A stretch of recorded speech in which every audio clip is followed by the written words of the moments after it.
Nazywam się Jakub Malski. Urodziłem się 11 listopada 1958 roku. Jakub to imię po dziadku, a Malski nazwisko po mojej mamie. Rodzice nigdy nie zawarli formalnego związku małżeńskiego i to właściwie zdeterminowało również pewną sytuację, powiedziałbym nawet formalno-prawną, ponieważ w pełnym akcie urodzenia mam wpisaną osobę nigdy nieistniejącą, czyli Szaję Malskiego, mojego tatę, a tak naprawdę nazywał się Szaja Itkin. Dosłownie mając kilka tygodni okazało się, że mam zakażenie lewej nogi po niezbyt szczęśliwie podanym zastrzyku. Groziło mi obcięcie tej nogi na wysokości pachwiny. Rodzice się nie zdecydowali i zawsze powtarzali, że jakby zdecydowali się na taką prywatną wizytę. Nie pamiętam już w tej chwili nazwiska tego lekarza żydowskiego, który powiedział, że okej, podejmę się tej operacji, mam nadzieję, że ona się uda. No i faktycznie udała się, zachowałem tą sprawność, taki drobny ślad po tym pozostał. O tyle okaże się istotne w tym wywiadzie to, że urodziłem się 11 listopada, no bo w 58 i tak naprawdę do 80 roku to prawie nikt nie wiedział, że będzie z tego święto narodowe. A kiedyś w 79 roku w Izraelu zapytał mnie o to dyrektor banku w Nazarecie, Arab, chrześcijanin, czy wiem, w jakim dniu ważnym dla Polski się urodziłem. Powiedziałem, że wiem, a wiedziałem tylko dlatego, że właśnie to była data moich urodzin, a nie z książek, z historii. Ale zapytałem go, a skąd ty to wiesz? Odpowiedział mi, że kiedyś z Polakami w Bułgarii pracował.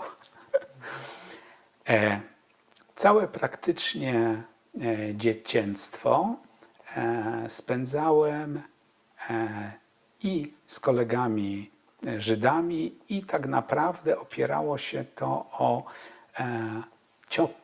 ciągłą bytność w TSK-żecie we Wrocławiu. Rodzice bez wyższego wykształcenia, w ogóle bez pełnego podstawowego nawet wykształcenia oboje, dość skromnie żyjący, nie mieliśmy na początku lat 60. telewizora, więc jedyną taką możliwością oglądania tego telewizora to był właśnie klub TSK-żetu we Wrocławiu, ale co charakterystyczne, nie ten, o którym się powszechnie wie i do którego nawet dzisiaj można zajrzeć na ulicy Świdnickiej, tylko klub na Dubois. I tam była i sala taka widowiskowa, i można powiedzieć jadłodajnia, i biblioteka, i schodzili się tam chyba Żydzi, którzy w tych okolicach Śródmieścia, północnej części Wrocławia mieszkali. I tak naprawdę to moje dzieciństwo to składało się z kontaktów na przykład z moim sąsiadem, kolegą Dawidem, o rok młodszym ode mnie, rodzina żydowska, jego brat Borys. Dzisiaj jak na to patrzę, ewidentnie jakby etymologia, pochodzenie z Rosji. Jeśli chodzi o moich rodziców, to tak naprawdę oboje dokonali pewnego rodzaju ucieczki. Mama była Polką ze wsi rzeszowskiej, z bardzo biednej rodziny, gdzie tak naprawdę musiała z domu uciekać ze względu na, no dzisiaj już to wiem, pewien, można powiedzieć wręcz sadyzm swojego ojca. Zaś mój tato, o 17 lat od niej starszy, urodzony w 1920 roku w Drui, obecnie to jest Białoruś, nad rzeką Dźwiną, wychowywał się i w Drui, i potem w Warszawie. Pochodził z ortodoksyjnej rodziny żydowskiej. tak jak mi mówił, dziadek chodził w chałacie, był absolutnie ultrareligijnym Żydem, ale tak się potoczyły losy, że najprawdopodobniej około 1933 roku Nachman Jakub Itkin wyemigrował do Palestyny. Według zasady Żydzi składali się na jednego, który będzie mógł wyjechać, miał posiadać 2 czy 2,5 tysiąca funtów i wtedy niby był tym biznesmenem, choć wcale tak nie było. Przez kilka lat przebywał w Palestynie. Miałem możliwość obejrzenia kamienic, które najprawdopodobniej budował jako zwykły absolutnie robotnik w Tel Awiwie na ulicy Bograszow. To pokazał mi mój tato. Wrócił do Warszawy. Mieli wszyscy wyjechać do Palestyny, ale babcia Lea Katares, bo tak z aktu urodzenia wiem i znam dane, chorowała. No i przyszedł 1939 rok i oni pozostali w Warszawie. Mój tato jako jedyny, a posiadał jeszcze 2 siostry, Ciporę i Małkę, jedyny uciekał na wschód. Zaraz we wrześniu w kierunku Białegostoku. Jeszcze wspominał mi, że w którymś momencie żołnierze niemieccy poruszający się takim motocyklem z koszem podwieźli go. Gdzieś tam w kierunku Białegostoku wręcz. Jedna z sióstr została z rodzicami swoimi, a jedna była w Drui. Znalazł się na terenie Drui, potem to się okazało być Litwą, ale dalej na wschód uciekł do Białorusi. Przebywał przez pewien czas i chodził do szkoły w tej Białorusi. I tak jak mi opowiadał, rodzice z siostrą dość szybko opuścili teren Warszawy, który miał się stać gettem, no bo chyba w jednej z najbiedniejszych części Warszawy żydowskiej mieszkali na ulicy Wołoskiej. Tak jak wspomina ulica Gęsia, zaplecze właściwie Pawiaku, późniejszego granie w piłkę. Ta piłka czasami przelatywała na ten gdzieś tam teren jakiegoś placu. Absolutnie bieda i nędza. I potem jak czytałem o tej ulicy, to faktycznie to się potwierdziło. To jest o tyle istotne, że tato korespondował jeszcze ze swoją rodziną do 1941 roku. Wysyłał im, nie pamiętał ile razy, jakąś paczkę żywnościową i pamiętał, że w liście, który dostał, proszono go między innymi o cebulę. To akurat nie pamiętał. Nie mógł sobie i nigdy sobie nie przypomniał,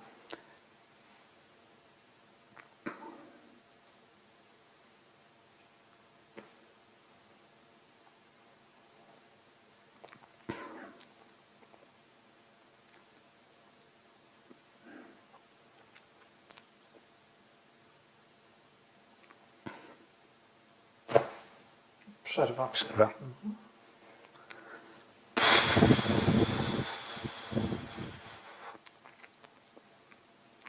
Okej. Nigdy sobie nie przypomniał, na jaki adres, gdzie ten obóz pracy był, bo to był obóz pracy. Oni jeszcze tam żyli i mieszkali. W Yad Vashem podał, że to był Lublin. Jak rozmawiałem z nim, wspominał o Piaskach.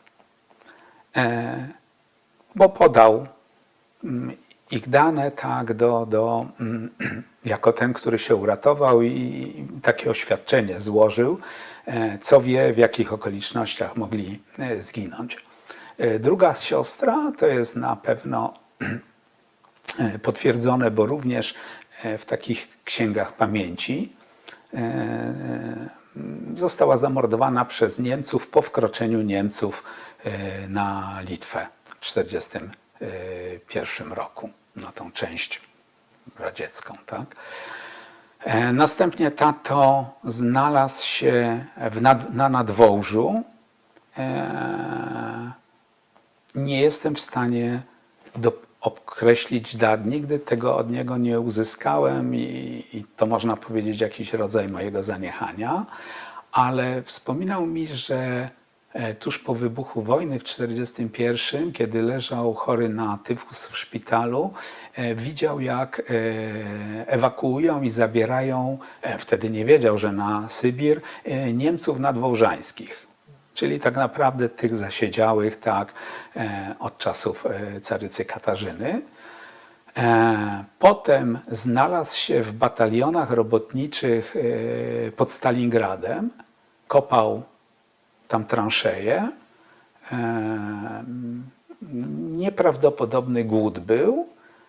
Tak jak opowiadał, spotkał swojego jakiegoś kolegę, znajomego i powiedział: Szajku, jak ty świetnie wyglądasz.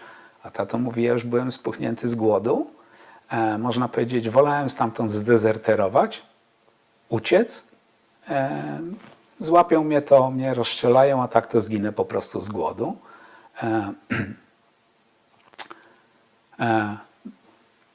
Znalazł się gdzieś w Moskwie, ponieważ tam ktoś z dalszych pociotków rodziny pozostał, miał jakiś adres. Został powołany do Armii Czerwonej, jak to mówił, do batalionu saperskiego, ale wszystko wskazuje na to, że Stalin, wydając rozkaz wycofania z Armii Czerwonej wszystkich chinastrańców, wycofał również Żydów i to mam jakby z drugiej strony potwierdzone, co będzie miało w dalszej części wypowiedzi potwierdzenie. I wylądował na Syberii w kopalni węgla i do 1946 roku pracował w tej kopalni pod ziemią, bo po prostu dawano większą porcję żywności, chleba. Mam zanotowane, jaka to była kopalnia, jaki to był obszar. To było w Osinnikach, obwód kemerowski na Syberii. A stąd wiem, że sięgnąłem do życiorysu profesora Berhausa z Akademii Ekonomicznej we Wrocławiu, z którym i moje losy się połączyły i okazało się, że obaj byli w tej samej kopalni pod ziemią i razem pracowali. Zwykły robotnik i profesor, a już ktoś, kto miał naprawdę niezłe przedwojenne wykształcenie ekonomiczne. Jak przeczytałem, był księgowym, prowadził różnym spółkom przed 1939 rokiem rachunkowość. A ja profesora Berhausa poznałem pracując, zrobię pewien przeskok, od 1992 roku w Dolnośląskim Banku Gospodarczym i w pewnym momencie, w 1993 roku, zacząłem kierować tym bankiem, a profesor był w Radzie Nadzorczej tego banku. I napisałem tacie, że słuchaj, w Radzie Nadzorczej jest taki profesor, pewnie pochodzenia żydowskiego, ciekawa postać. Podałem imię, nazwisko, a tato w liście, bo jeszcze wtedy nie miał telefonu w Izraelu, odpisał mi: pozdrów profesora ode mnie. Razem byliśmy w kopalni. A Podsumowaniem tego fragmentu jest to, że mam nagrane na wideo, jak ci dwaj panowie spotykają się na lotnisku w Tel Awiwie, na Ben Gurionie. Tato przywiózł mnie, odprowadził, a profesor wracał i wracaliśmy tym samym samolotem i ci panowie się w latach 90., nie pamiętam, który to był rok, może 95, może 96, spotkali się. Wracam do początków lat 60. Do 65 roku, można powiedzieć, niewiele pamiętam. Dzieciństwo, zabawa. Mieszkaliśmy na Jagiellończyka 29. Tak jak mówię, jeszcze były dwie rodziny żydowskie. Tego Dawida, którego nazwiska już nie pamiętam. I starsi tacy państwo, Luksemburgowie, bezdzietni, którzy, no, przyznam szczerze, bardzo mnie lubili. Tak? Pewnie jakiś tam element takiego ciepła ze względu na brak własnych dzieci. Nie wiem, nie znam ich historii. No, to jakby zupełna różnica, ale to ciepło, słodycze, zainteresowanie, możliwość jakby przebywania u nich na parterze, bo oni mieszkali na takim wysokim parterze, my na trzecim piętrze. Z tamtego okresu też jeszcze pamiętam państwa Romików, którzy mieszkali na ulicy Świdnickiej nad sklepem Stadion, chyba tak się nazywał, taki sklep sportowy. No, oni mieli eleganckie mieszkanie, bardzo fajnie się tam przychodziło. Dlaczego rodzice się kontaktowali, szczególnie tato? Ponieważ państwo Romikowie pochodzili z tej samej miejscowości, gdzieś obok Drój, Miory, znali się sprzed wojny. To była rodzina o mocnej przedwojennej proweniencji komunistycznej, także okazało się, że jak wrócili w 1956 roku, to tak jak mi tato wspominał, przed wojną już pan Romik siedział razem z Marianem Spychalskim. Czy to jest prawda, czy nie, nie wiem. Ale oni z kolei wyjeżdżali często do Rosji, bywali tam, ktoś przyjeżdżał, no i takie reminiscencje dziecięce, chałwa, fistaszki, ale zawsze w łupkach, ich wnuk Rubin, z którym grałem warcaby, jego dziadek, pan Romik, gdzieś tam nas uczył, jak to powinno być. To jest o tyle istotne, że ci wszyscy ludzie no, od 1967 roku, a nawet dzieci państwa Romików wcześniej zaczęły wyjeżdżać do Izraela. I tak jak Dawid z rodziną, ci państwo Luksemburgowie, państwo Romikowie i tak naprawdę całe towarzystwo, no można powiedzieć, znikało.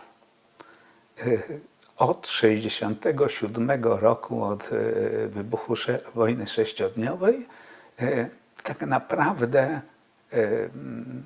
no, skończył się TSKZ.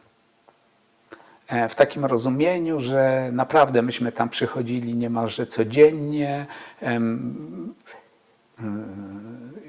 Pamiętam pewne nazwiska. Niektórych osób pamiętam twarze. Jakieś drobne szczegóły pod tytułem najlepsza wątróbka to była zawsze robiona przez Pietię. To był taki starszy człowiek, ale ja to jakby no, dokładnie pamiętam. W 1965 roku, kiedy miałem pójść do szkoły, nie poszedłem do szkoły żydowskiej, choć naprawdę w tym TSKZ-cie przebywałem, można powiedzieć, całe popołudnia czy wieczory. Tutaj pojawia się oczywiście ta sytuacja, że mama Polka, tato Żyd, mimo że absolutnie razem bywali w tym TSKŻ-cie, mieli wspólne towarzystwo, mama przez tą swoją ucieczkę z tej okropnej wsi rzeszowskiej nie miała praktycznie żadnych znajomych tutaj poza jednym takim środowiskiem. Tato praktycznie no, wszystkich poznanych to też po wojnie. Bo poza tym państwem Romików to nie słyszałem, żeby ktoś jeszcze uratował się z tamtych okolic, nie wspominając o Warszawie. No i decyzja, że idę do szkoły polskiej. W 1966 rodzi się mój brat. Zawsze było tak, że mama, kiedy przyjechała do Wrocławia, została taką, można powiedzieć, gosposią u państwa Jakubowiczów. To była rodzina żydowska. Tak jak mi mama mówiła, oboje z numerami na ręce. Mieli dwójkę dzieci, Tolka i Zyzia. Mama się nimi opiekowała, nauczyła się gotować, nauczyła się kuchni żydowskiej. A to jest o tyle ważne, że potem jak była z moim tatą, który pracował jako kuśnierz, tak jak ja to pamiętam, jako kuśnierz na Świdnickiej, mieli spółdzielnię Botwina. Mam to potwierdzone, bo tak jak wspomniałem wcześniej, dokument znalazłem, że pobierał taką pomoc rodzinną na mnie, tak. To nazywała się spółdzielnia Botwina. Mówiło się, że no, wybudowany ten budynek, odnowiony, wyremontowany chyba z pieniędzy jointów, w każdym bądź razie żydowskich. Tam byli krawcy, kuśnierze, część produkcji szła na pewno na eksport. To byli fachowcy. Tato specjalizował się, to pamiętam z domu, w karakułach i w lisich kołnierzach.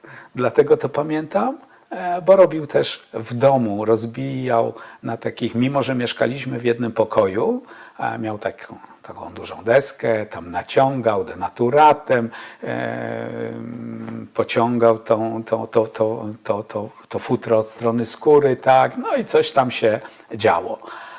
A mama z racji tego, że naprawdę świetnie gotowała, jeszcze wcześniej pracowała trochę w barach mlecznych, była absolutną mistrzynią świata, jeśli chodzi o kiszkę. To był taki, można powiedzieć, nigdzie już potem, ani w Europie, ani w Izraelu czegoś takiego nie jadłem, choć wiem, że gdzieś może można było dostać. To był wołowy flak, który trzeba było oczyścić z tłuszczu. Trzeba było go w ogóle oczyścić z tego tłuszczu, cebuli, pieprzu i chyba trochę mąki i ziemniaków robiło się nadzienie. Wymagało to naprawdę precyzji, jeśli chodzi i o oczyszczanie, i o przygotowanie tego, i wysmakowanie tego nadzienia. I potem to się gotowało i musiało się bardzo delikatnie, żeby ta kiszka nie pękła, ale jak były urodziny taty, to musiał być, pamiętam, duży gar i wszyscy mówili: Szajku, no to jest rewelacyjne. I nawet jak już to wszystko zniknęło, to jeden z przyjaciół mojego taty no, miał prawie 2 metry, dlatego był nazywany, pseudonim miał Srulek, czyli mały po żydowsku. Został we Wrocławiu, był tym kuśnierzem na ulicy ówczesnej Świerczeskiego. Ja go odwiedzałem i czasami wspominał właśnie tą kiszkę i takie urodziny z wódką, no można powiedzieć na terenie zakładu. Więc wyjścia, czasami pamiętam do KDM-u, no jak już była duża uroczystość, to do Monopolu we Wrocławiu, to zawsze było towarzystwo taty z mamą, uroczystości właśnie w klubie, w TSK-żecie, nawet zachowały się zdjęcia z tego okresu. I tak to wszystko funkcjonowało aż do chyba 1967 roku. Tato wyjechał gdzieś, powiedzmy, nie pamiętam, wakacje, jakiś wyjazd, coś takiego, i mama postanowiła mnie i brata ochrzcić. Ja już miałem 8 lat, brat ledwie co się urodził. Do tego, jak szedłem do szkoły, no to już nie było religii, ale była ta religia w tych przykościelnych obiektach. Ja chyba na początku nie chodziłem. Potem wydaje mi się, że jednak ten strach, ale nie tylko strach o to, co powiedzą, bo to, że przezywaliśmy się na podwórku od Żydów, to tak jak w tych różnych opowieściach ludzi, którzy nie wiedzą, że sami są Żydami, też wołali na kogoś ty Żydzie. Dokładnie było to samo u mnie, choć ja wiedziałem, że tato jest Żydem, no bo z różnych kontekstów, ale nawet do niego potrafiłem w złości powiedzieć ty Żydzie, tak? Bo dla mnie to nic nie znaczyło. Tak? Nic pejoratywnego. Znaczy, wiedziałem, że to coś jest takiego, że ja w złości mogę powiedzieć jako łepek, ale nie wiedziałem, jakie to dalej idące konotacje niesie. Tak? No i potem tato przyjechał. To się okazało, że taka sytuacja miała miejsce. Nie umiem, bo nie sprawdzałem bardzo dokładnie w dokumentach, jaka to była data, ale wydaje mi się, że to było jeszcze przed czerwcem 1967 roku. Tak jak mama wspominała, to ona miała obawę, że tato, bo zawsze tato chciał wyjechać do Izraela, wspominał o tym, ale nie wyjechał ani pod koniec lat 40., ani do 56., ale zawsze wspominał, że chciałby. I bała się, że mnie jako najstarszego, pierworodnego, będzie chciał zabrać. No więc tak się to zadziało. Potem przychodzi 67 rok. Ja byłem od zawsze, od maleńkości takim domorosłym filatelistą i ci wszyscy znajomi, a to pan Berlinger, a to pan Kipnis, a to jakiś Kuba, którego mam zdjęcie i tylko wiem, że miał na imię Kuba, bo miał tak samo jak ja. I nikt do mnie nie mówił Jakub wtedy, tylko wszyscy Kuba. I do niego też jako dorosłego, starszego mówiono Kuba. Albo gdzieś jechałem z tatą i te znaczki mi dawano, skrzętnie wyrywano je z kopert, co dzisiaj byłoby, mam tego świadomość, wartością samą w sobie, gdybym miał ten znaczek z tą kopertą, tak, z tym adresem nadawcy, odbiorcy i tak dalej. To już świat nieistniejący. I ci wszyscy ludzie, tak jak powiedziałem, bardzo szybko zaczęli wyjeżdżać. Ja nie jestem w stanie określić, czy bardziej determinujący był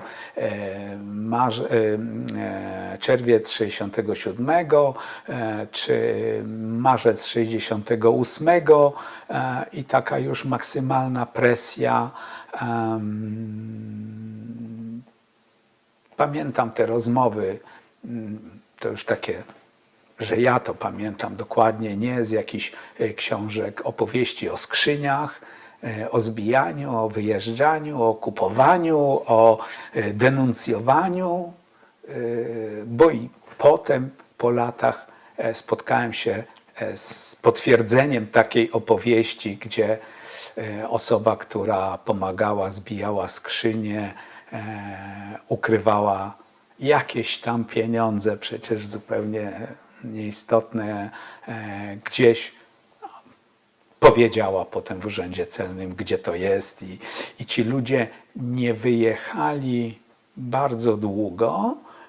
Ja poznałem ich dzieci, starsze ode mnie, dopiero w latach 90., a rodzice ich nigdy nie wyjechali z Polski.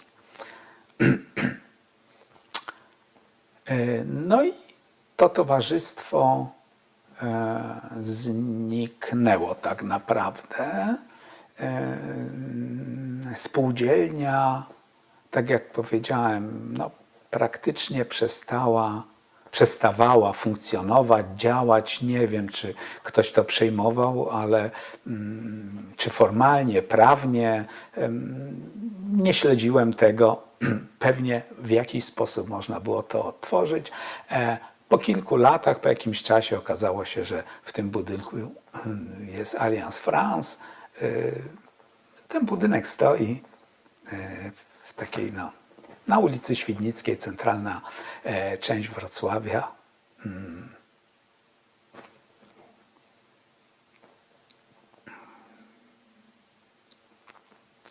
I tak jak wspomniałem, z tamtego środowiska jedna osoba nie wyjechała. I zaczyna się, no więc ogromna presja i środowiska, i można powiedzieć strach przed tym, czy mnie aresztują, czy nie aresztują, bo tak jak pamiętam potem z różnych wypowiedzi, ale też i z tego dzieciństwa typu 9-10 lat, na pewno powiedzmy z 1000 kawałków czegoś można było stworzyć ten 1001 i pamiętam jak jeszcze hala targowa przed remontem we Wrocławiu, jak zaplecze, które dzisiaj jest zabudowane budynkami, to był tak zwany duży Szaberplatz i tam gdzieś się chodziło i właśnie ten kołnierz z Lisa raz na jakiś czas udawało się sprzedać, tak, a potem był ten strach, ale co się zadzieje, bo jak było dobrze, to było dobrze, no ale co będzie, tak? Nie będzie pracy. Jak w tym wszystkim się odnaleźć? Ciągłe nasłuchiwanie Radia Wolna Europa, słuchanie, no to właściwie mam taki obraz ucha przy głośniku taty i tak naprawdę od czerwca 67 to ciągłe takie nasłuchiwanie i co środowisko robi i zrobi. No i jak tak naprawdę zdecydował się na wyjazd w ostatniej chwili, mama musiała mu dać zgodę, no bo miał dzieci, nie był w stanie, powiedzmy, nie pamiętam jak to od strony formalno-prawnej było, ale mogła mu to uniemożliwić, żądając jakichś alimentów, jakiejś zapłaty i tak dalej. Tak jak potem to konfrontowałem z jednym i z drugim z rodziców. To było naprawdę bardzo ciężkie dla obojga. No, tato był zdecydowany jednak. Obiecał, że będzie się nami opiekował, że jak mu da zgodę, to zrobi wszystko dla nas. No i oczywiście dokument podróży w jedną stronę. To był 69, więc duńska wiza w tym dokumencie się znalazła.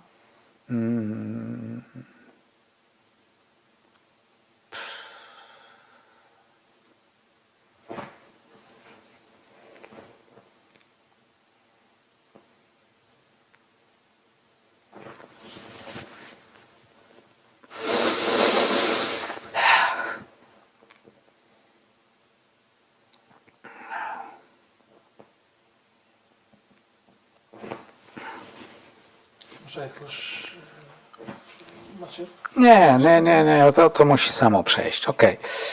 Bo to jedna z gorszych sytuacji. A przepraszam, jak tata tłumaczył, pamięta pan wtedy panu, czemu wyjeżdża? Lęk, obawa o egzystencję, też jakaś chyba identyfikacja, mimo że był Żydem niewierzącym. Jak go pytałem po latach, powiedział, że po wojnie, jak się o tym wszystkim dowiedział, to stracił wiarę w Boga, ale pamiętam, jak w tym jeszcze okresie, nazwijmy to TSKŻ-u, parokrotnie bywaliśmy na pewno w synagodze, bo bardziej pamiętam kompot ze stołówki, na Włodkowica, synagogę, plac, wejście do tej stołówki, no jako tam kilkuletnie dziecko. I to zawsze było nasze wyjście, moje i taty. Nie sądzę, żeby to był Jom Kippur, bardziej może Nowy Rok żydowski.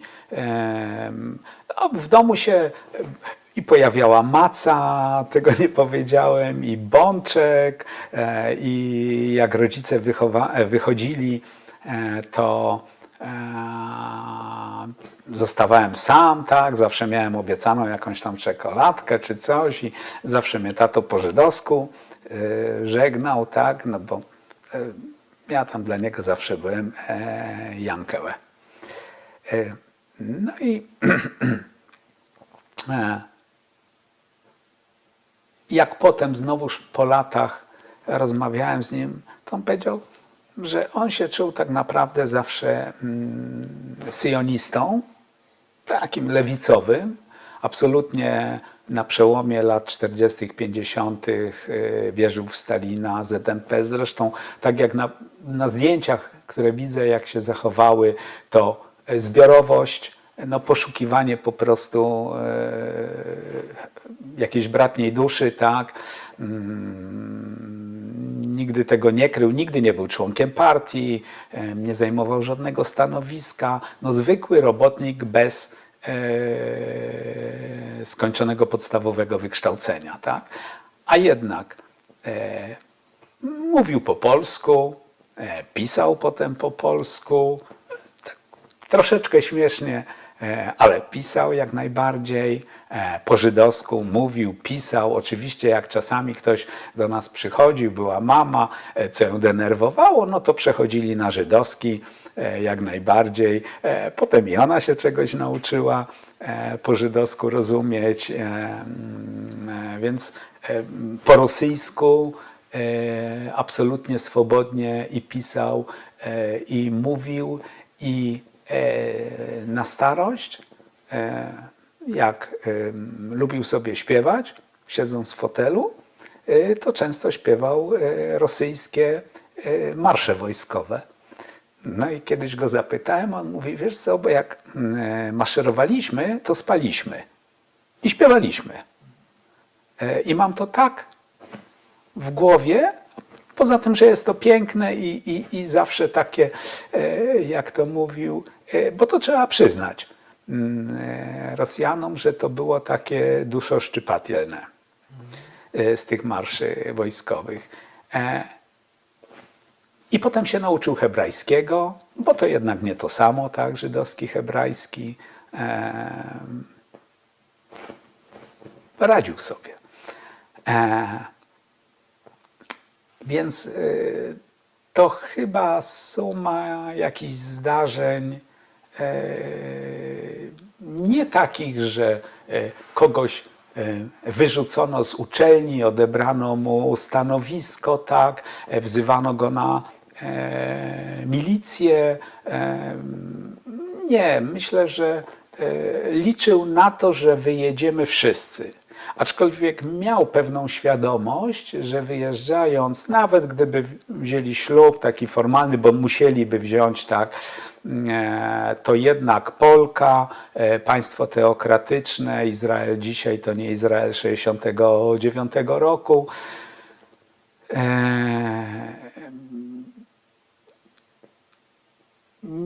Nawet po wyjeździe to starał się być, zniknął, nie chciał być w Tel Awiwie, nie chciał być w środowisku, osiadł w Nasrat Ilit, w zupełnie małym, powstałym w 50., na początku lat 50. mieście żydowskim, osobnym od Nazaretu tego historycznego absolutnie.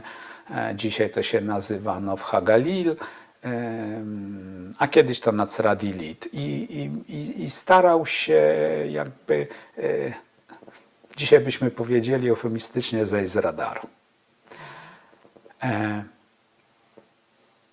Wyjeżdżał jako nierodzina, więc nie było mowy o żadnych skrzyniach. Mógł zabrać tylko bagaż podręczny. Pamiętam, w ten bagaż podręczny zmieścił się jeden dywan.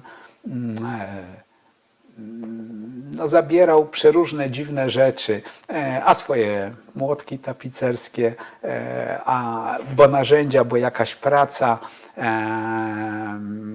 różne dziwne szczypce, no oczywiście pościel, ręczniki, jakieś zastawy. 6 kieliszków wróciło z powrotem do mnie do domu. Po wielu, wielu latach, które w 1969 wyjechały do Izraela, takie kryształowe. To oczywiście wszystko, co wywiózł, nie tamten klimat, nie sytuacja, do niczego się nie przydało, ale jedno, co absolutnie muszę powiedzieć, to od pierwszego dnia, tak jak powiedział, tak o nas dbał.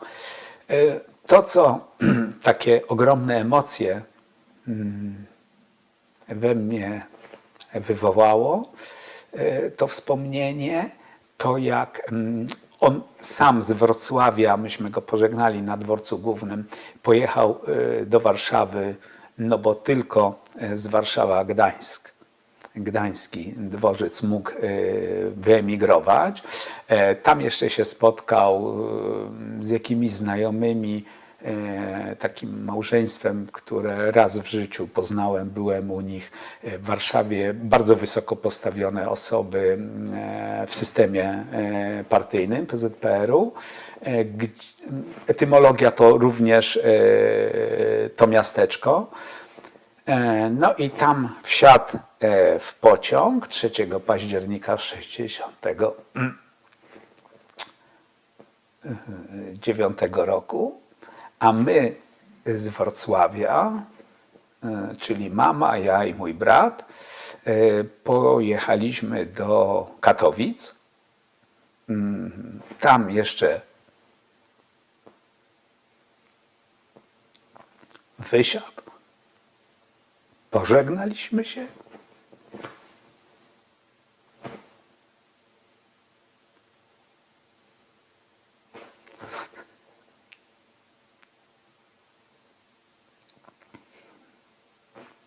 No i miałem 11 lat i taty nie było. Y,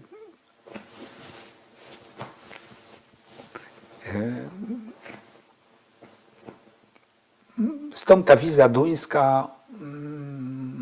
Możliwe, że gdyby pojechał do Danii, mama by z nami pojechała, ale tato, jak sprawdziłem, mając 49 lat, wiedział, że jeśli cokolwiek jeszcze ma się chyba pozytywnego zdarzyć, to tylko w Izraelu. Dania, terra nova, tak? Zupełnie bez wykształcenia, jaka wiedza, a jeszcze nie emeryt. Więc bardzo szybko wsiadł. 4., 5. chyba. 6. już był na lotnisku. 5. albo 6 października. To jest w tym dokumencie podróży. Wylądował w Tel Awiwie na lotnisku.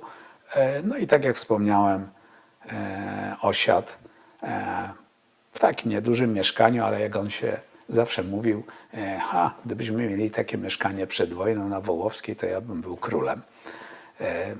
To były na szybko takie budowane budynki przez organizacje Żydów kanadyjskich, tak, do osiedlenia się. Faktycznie tam poznałem kilka osób z Polski, bo no, ja tutaj chodziłem do szkoły oczywiście, to środowisko zniknęło, tak jak wspomniałem. No za grzeczny to ja nie byłem. W szkole podstawowej, to trzeba przyznać. Pamiętam, jak otrzymywaliśmy zawsze na wiosnę takie 20-kilogramowe skrzynie pomarańczy albo grejpfrutów. Tato płacił tam przez PKO SA, tutaj dostawaliśmy te skrzynie, no więc wiadomo, 20 nagle kilogramów owoców i to nie kubańskich, tak. No to gdzieś tam się rozdawało, różne takie sytuacje typu złamałem nogę, to mama stwierdziła w 71 roku, co ona może lekarzowi zanieść, jak nie siatkę pomarańczy, które przyszły dosłownie parę dni wcześniej. Pamiętam jak dzisiaj zdziwienie, a skąd pani to ma, tak. No i w szkole, pamiętam, zaniosłem to pomarańcze, no i mama została wezwana, że ja przekupuję kolegów i właściwie skąd to i tak dalej. Tak. Jak to w szkole ktoś kogoś przezywał, nie przezywał, powiem szczerze, nie miało to dla mnie znaczenia. To, co się harcerstwo, inni koledzy, inne towarzystwo i jedna osoba, bardzo w sumie istotna dla mojego dalszego biegu losów, to Moniek Narocki.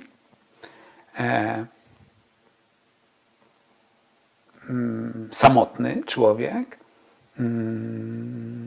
Mówiło się, że po getcie w Łodzi, ale tego nie wiem. Bardzo ciekawie zawsze mnie częstował, zawsze miał słodycze, zawsze mnie częstował, ale to charakterystyczne, nawet moja mama zwróciła na to uwagę, nigdy z torebki, zawsze z ręki podawał. Ale taka osoba, która miała ogromną ilość kontaktów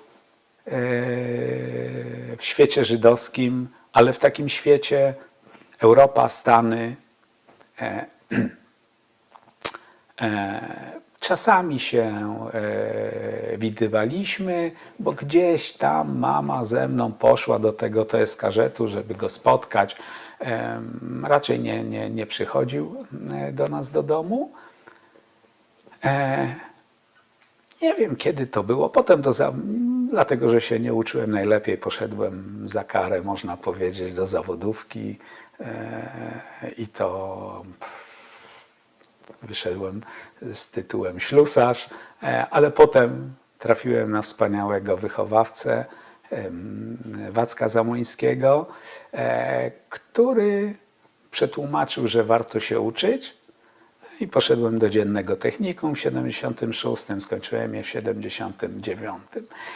I w międzyczasie zawsze mnie interesowała historia. Od szkoły podstawowej zainteresowanie historią, jakąś wiedzą polityczną, geografią, chyba przez te znaczki, Młodzieżowy Dom Kultury, klub filatelistyczny. No, nie da się zbierać znaczków z całego świata, nie rozumiejąc geografii, trochę historii. Mój tato prenumerował Poznaj Świat i tak naprawdę to zostałem wychowany właśnie też na Poznaj Świecie i na takiej gazecie Volksstimme, która miała żydowską stronę, ale również na końcu, po odwróceniu, miała artykuły polskie. I ja je czytałem. Czasami nie powinienem czytać. Tak jak relacji na przykład z Babiego Jaru, a to pamiętam akurat dokładnie, bo to było takie mocno wstrząsające, jako, mówię, łepek, no bo ta gazeta była do wyjazdu. Taty on ją prenumerował. To również tak jak rodzice byli na jakiejś rocznicy chyba wyzwolenia Oświęcimia, bo mama z taką chustą wróciła i z książką i powiedziano mi, że absolutnie do tej książki nie mam zaglądać. Powiedzieć komuś, kto ma 7, 8, 9 lat, żeby nie zaglądał, to oczywiście ją wynalazł i zajrzał. I jak zobaczyłem jedno ze zdjęć, to je pamiętam do dzisiaj. A więc czytałem. Listy przychodziły dziesiątkami. Najpierw mama odpisywała, potem ja trochę pisałem. W każdym liście zawsze była pocztówka. Część tych pocztówek zachowała się. Potem zaczęły przychodzić zdjęcia taty. Potem się dowiedziałem, jak się tak dokładnie jego losy toczyły, ale to może za chwilę. I od tego czytania doszedłem do takiego wniosku, że co mi zresztą niezmiernie pomogło, że słowo Żyd nie niesie żadnych negatywnych konotacji. Było takie wśród dzieciaków, można powiedzieć, jeszcze wracając do tej końcówki lat 60., takie powiedzenie, przytoczę go delikatniej: a kto Żyda nie szanuje, niech go pocałuje. Śmieszne, ale powodujące to, że parę lat później uzmysłowiłem sobie, że nie ma nic, absolutnie nic pejoratywnego, że to nie jest, nawet jeśli absolutnie intencja drugiej strony jest taka, żeby obrazić, to świadczy o jego głupocie, tak? A nie o tym, jakby uznałem, że nie można mnie tym obrazić. To jest po prostu niemożliwe. To mi dało absolutny komfort w relacjach na wiele, wiele lat i na wiele różnych sytuacji. I przyjemnych, i nieprzyjemnych. I tato nam pomagał, absolutnie. No, państwo Izrael wtedy to miało również na przykład swoje obostrzenia, że tylko raz na 3 miesiące mógł wysłać $24 przez bank PKO SA, filia w Tel Awiwie, oddział w Paryżu, bo mimo zerwania stosunków dyplomatycznych, jeśli chodziło o pieniądze, to władze komunistyczne jak najbardziej dawały tą szansę. Stąd również te paczki, pomarańcze, to tam się wpłacało pieniądze i były wysyłane. No to tato zaczął, nagle się okazało, że mam rodzinę, w Izraelu, której państwo Lewkowiczowie, Adam Rock chyba się nazywał, którego potem poznałem. Oczywiście to, nazwijmy to, były to osoby podstawione, które wysyłały, tato im dawał te $24, żeby częściej przychodziły te pieniądze do nas, tak, żeby mama miała zapewnioną pomoc. Tato przed wyjazdem no jakby załatwił pracę w takiej spółdzielni włókienniczej Robotnik. Można powiedzieć, że naprawdę dużo osób pochodzenia, czy Żydów i tam pracowało, zostało, ale bardziej zmieszanych małżeństw z Rosjankami. Tak? No, taki pan Ellenzweig, który potem już w latach 80. Myśmy go nazywali Szames z TSKŻ-u. Inne osoby. I mama tam przepracowała aż do swojej renty w tej spółdzielni, ale znowuż bez wykształcenia podstawowego, pełnego. Była zwykłą osobą fizycznie ciężko pracującą, krojczą, tak. Więc no, ta pomoc miała naprawdę istotne znaczenie. Przychodziły paczki oczywiście, można by powiedzieć, że rzeczy czasami z second handu, ale nie tylko, tak. Przydatne, czasami mniej przydatne, różne. Naprawdę tego przychodziło całkiem dużo. Potem jakieś kupony materiałów, które można było gdzieś na Jedności Narodowej w takich prywatnych sklepikach, które były we Wrocławiu, sprzedać, więc nie mogę absolutnie, tak jak tato powiedział, tak absolutnie z nami się i identyfikował, i pomagał. Praktycznie wszystko tam, co niemalże miał, to było dla nas, na tyle, na ile to było możliwe. No i od pewnego momentu, w roku 77 poznałem w technikum tym dziennym, poznałem znowuż inne towarzystwo, jakiś wyjazd typu Węgry, Rumunia, Bułgaria, 100 koszulek wywieziemy, zamienimy na lewa, czy na ruble, ruble na lewa, lewa na dolary i wrócimy do Polski i będziemy królami życia. Ale uczyłem się i zdałem sobie w pewnym momencie, chyba pod wpływem tego Mońka Narockiego, który chyba może coś takiego powiedział, że jak kiedyś będziesz chciał wyjechać, to ja ci pomogę. No i zdałem maturę w 79 roku i już wtedy zacząłem rozmawiać z nim, co i jak można. Mama nie była przeciwna temu. No umówmy się, w 76 roku pracowałem na ochapie w cegielni we Wrocławiu. Widziałem ten strajk, pamiętam go dokładnie, czerwcowy. Te ciężko pracujące kobiety, to moją mamę i te kartki na cukier, tak. No, w 76 miałem 18 lat. No okej. My mieliśmy, ale ciągle mieszkaliśmy w tym jednopokojowym mieszkaniu, można powiedzieć niemalże bez kuchni. I co z tego, że miałem wpłacone na mieszkanie, na M1, książeczkę, można powiedzieć w drodze do nigdy. Mama nie była absolutnie temu przeciwna, że jeśli będzie taka możliwość, to żebym jechał do taty.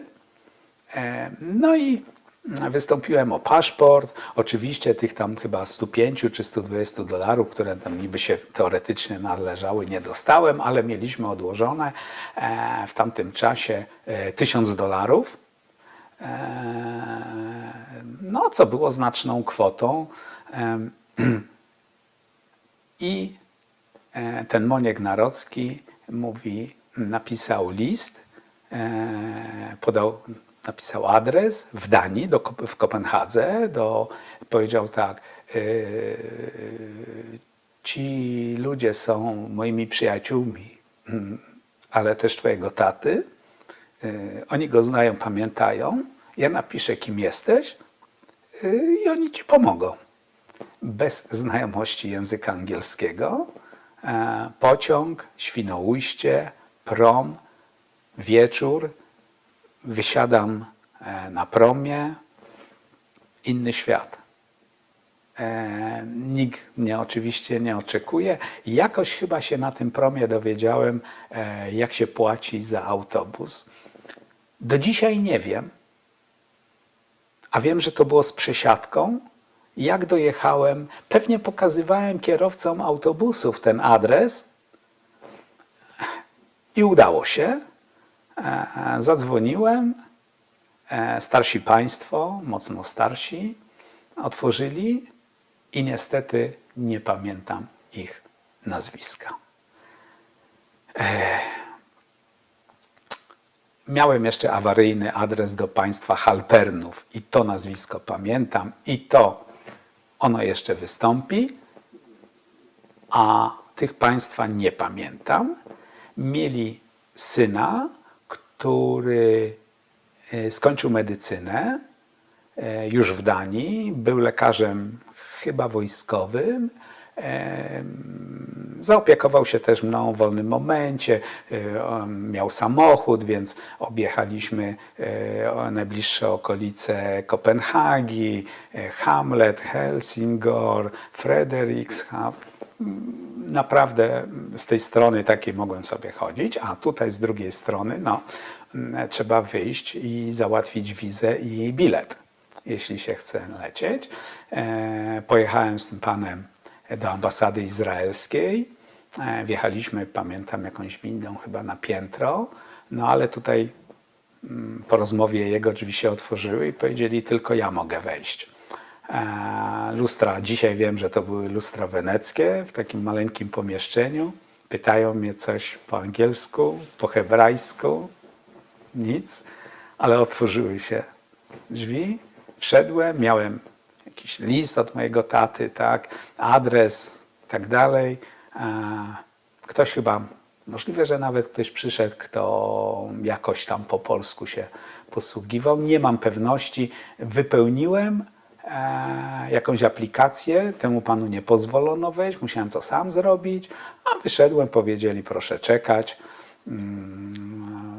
Dość szybko tą wizę dostałem. Oczywiście wiedzieli, że na osobnym świstku papieru, że nic nie może być w paszporcie. No i zaczęło się załatwianie również biletu, linie lotnicze El Al.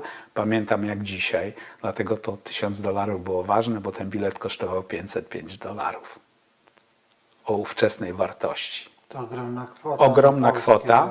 Rok później kupiłem mieszkanie we Wrocławiu, dwupokojowe, za $4500. Okej. Samolot, pierwszy raz w życiu oczywiście, naprawdę serwis, jakość, ale już wiedziałem, byłem poinformowany, żebym się tam nie obawiał, ochrona, rewizja osobista i tak dalej, bo to było po iluś tam różnych zamachach, ale widziałem to samo również w jugosłowiańskich liniach lotniczych ochrony, bo oni też byli po zamachach swoich, nawet nie pamiętam, serbskich czy chorwackich terrorystów, bo to był ten czas, tak? 79 rok, można byłoby to odtworzyć. Przyleciałem wieczorem na lotnisko w Tel Awiwie. Oczywiście mój tato nic nie wie. Nikt nic nie wie. Strach, obawa. Poczekałem do rana. Znowuż. Chyba do Hajfy. Ileś obrazów pamiętałem z tych pocztówek i ze zdjęć. Wsiadłem w autobus, pojechałem, miałem taki plecak żółty. Pojechałem do tej Hajfy.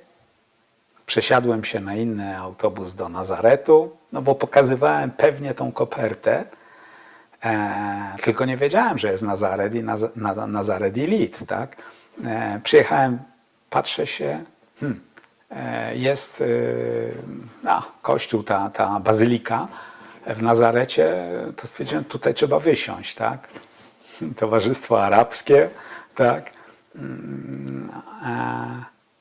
Taksówkę wziąłem, pokazałem mu adres, ile, tak? Powiedział mi, tam nie pamiętam, $1, $2. Jeszcze były wtedy liry izraelskie. On jedzie i szuka, rozpytuje, gdzie jest Shunadromit, tak? Bo to się okazało, że to nie była nawet nazwa ulicy, tylko takiego, można by powiedzieć, mini jakby osiedla, tak? Ale w pewnym momencie poznałem takie kamienne schody, które pamiętałem ze zdjęcia taty gdzieś tam stojącego i mówię, tutaj się zatrzymaj i ten. Potem się okazało, że oczywiście mogłyby być jeszcze gdzieś indziej takie schody z białego kamienia i równie dobrze za rogiem i w innych miejscach, ale to były właśnie dokładnie te schody, o które mi chodziło. Szedłem po tych schodach i wyszła jakaś kobieta naprzeciwko mnie i wymieniła moje imię. No i to się okazało, że to była partnerka, nawet do dzisiaj nie wiem, czy Rachela była żoną mojego taty, czy tylko partnerką. Tak? Ona miała swoje mieszkanie, on miał swoje mieszkanie w tym Nazarecie. Tato był w pracy w Hajfie. No i jak przyjechał, no to był lekki szok, tak? A nawet duży, że nagle ni stąd, ni zowąd po w sumie 10 latach tak pojawiłem się. I w Izraelu przedłużałem sobie tam pobyt, nie było z tym żadnego problemu, no bo jechaliśmy gdzieś tam, szliśmy właściwie do takiego oddziału MSW chyba, tak, izraelskiego, do tego Misrada Pnim, no i tam przedłużano, no bo tato obywatel i tak dalej. No i zwiedzałem, słuchałem, jeździłem trochę. To był zupełnie inny Izrael. O wiele bardziej bezpieczny. Po prostu inny. Ja pracowałem, poznałem, pamiętam takiego Andrzeja Lewkowicza, choć tych Lewkowiczów w tym Nazarecie to naprawdę było dużo i nie mieli z sobą nic wspólnego. A taki, można by powiedzieć, bitnik na zasadzie super muzyka, dużo płyt, literatura. Ja nigdy nie paliłem, nigdy wtedy jeszcze żaden alkohol i tak dalej, no ale miałem jakąś bratnią duszę. Potem poznałem Hannę Lewkowicz, zupełnie niespokrewnioną z tym Andrzejem, siostrę, szwagra, czyli rodzinę Libermanów. Jeszcze do nich kiedyś wrócę w tej opowieści. Pracowałem nawet u nich przy kożuchach, coś tam robiłem i moje pierwsze $20 zarobione w tydzień to było fantastyczne, mimo że miałem trochę zawsze pieniędzy od taty, tak. No, w 79 rok to już była gospodarcza no niemalże zapaść w Polsce. A tutaj otworzyli sklep na dole pod tatym mieszkaniem, supermarket. Do dzisiaj nie przepadam za ananasami z puszki, bo je jadłem miesiącami codziennie. Tak sobie kupowałem, poza wszystkim, te ananasy. No, 21 lat i właściwie nagle taki no, lekki szok, tak? Wszystko dostępne. Sery, wędliny, ryby. Zachwyciłem się humusem, falafelem, tak? Bliskowschodnią kuchnią. No, po prostu okazało się, wracam do tego dyrektora, no właściwie należałoby powiedzieć Aramejczyka, ponieważ trudno powiedzieć Arab chrześcijanin, bo albo Arab, albo chrześcijanin, tak? No, powiedzmy Aramejczyk, dyrektor, przesympatyczna osoba, Ja się tam trochę tego angielskiego uczyłem, tato tłumaczył, więc założyliśmy tam konto, stąd i tato do tego stopnia tak był na aucie, jakby mając świadomość takiego teokratycznego podejścia państwa Izrael do pewnych kwestii, że wolał mieć konto w oddziale arabskim Barclays Bank, gdzie był chyba jedynym Żydem, niż na górze banku Hapoalim, Leumi czy jakimś innym, tak? Nie pamiętam, Discount Bank wtedy chyba był. No, otworzył mi tam konto, tak, żeby było łatwiej, więc ja tam od czasu do czasu zaglądałem do tego oddziału. Właściwie ten Nazaret Dolny, historyczny, znałem wtedy jeszcze przed remontem jak własną kieszeń, Tel Awiw, Jerozolima, tak. Ale co dziwne, mój tato nigdy, aż do swojej śmierci w 2006 roku, nie pojechał do Jerozolimy. I nie był pod ścianą płaczu, co też pokazuje jakby jego nastawienie. I na moje pytanie, ale dlaczego nie chcesz nie powiedzieć? Mój synu, codziennie przed wiadomościami widzę ścianę płaczu. Wystarczy mi, nie muszę być. A byłem z nim na Golanie zimą, tak? Gdzieś do Tel Awiwu. No, taki człowiek, tak? Ale ja się do tego wyjazdu troszeczkę też przygotowywałem, bo tak jak wspominałem, interesowała mnie historia polityka, jakieś olimpiady wojewódzkie na szczeblu wojewódzkim, wiedzy o Polsce i świecie współczesnym, pamiętam, powygrywałem, tam gdzieś nawet jakąś notatkę prasową znalazłem.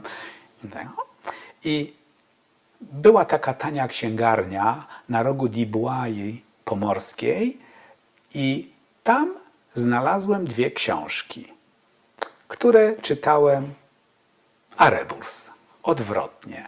Jedna nazywała się Literatura małej emigracji, a druga Teoria i praktyka paryskiej kultury. I tą drugą napisał niejaki chyba Witold Filler. Można otworzyć, bo to straszna, to zła postać literatury takiej powiedzmy społecznej, czy w ogóle w gazetach. Kiedyś sprawdzałem.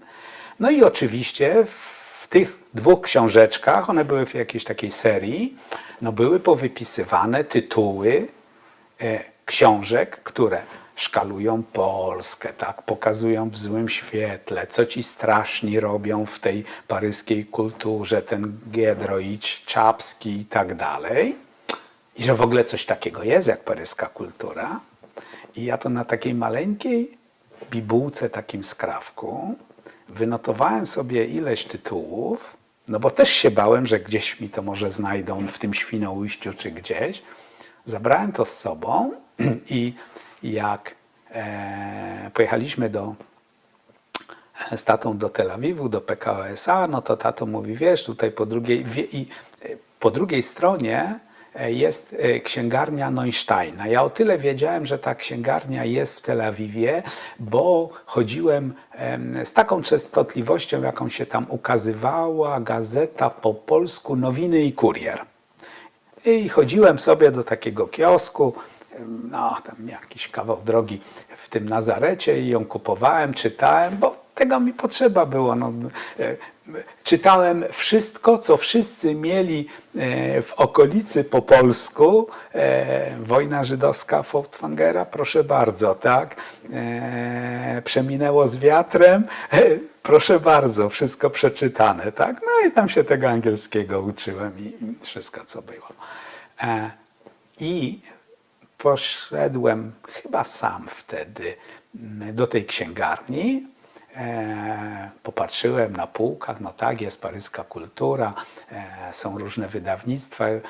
Wiedziałem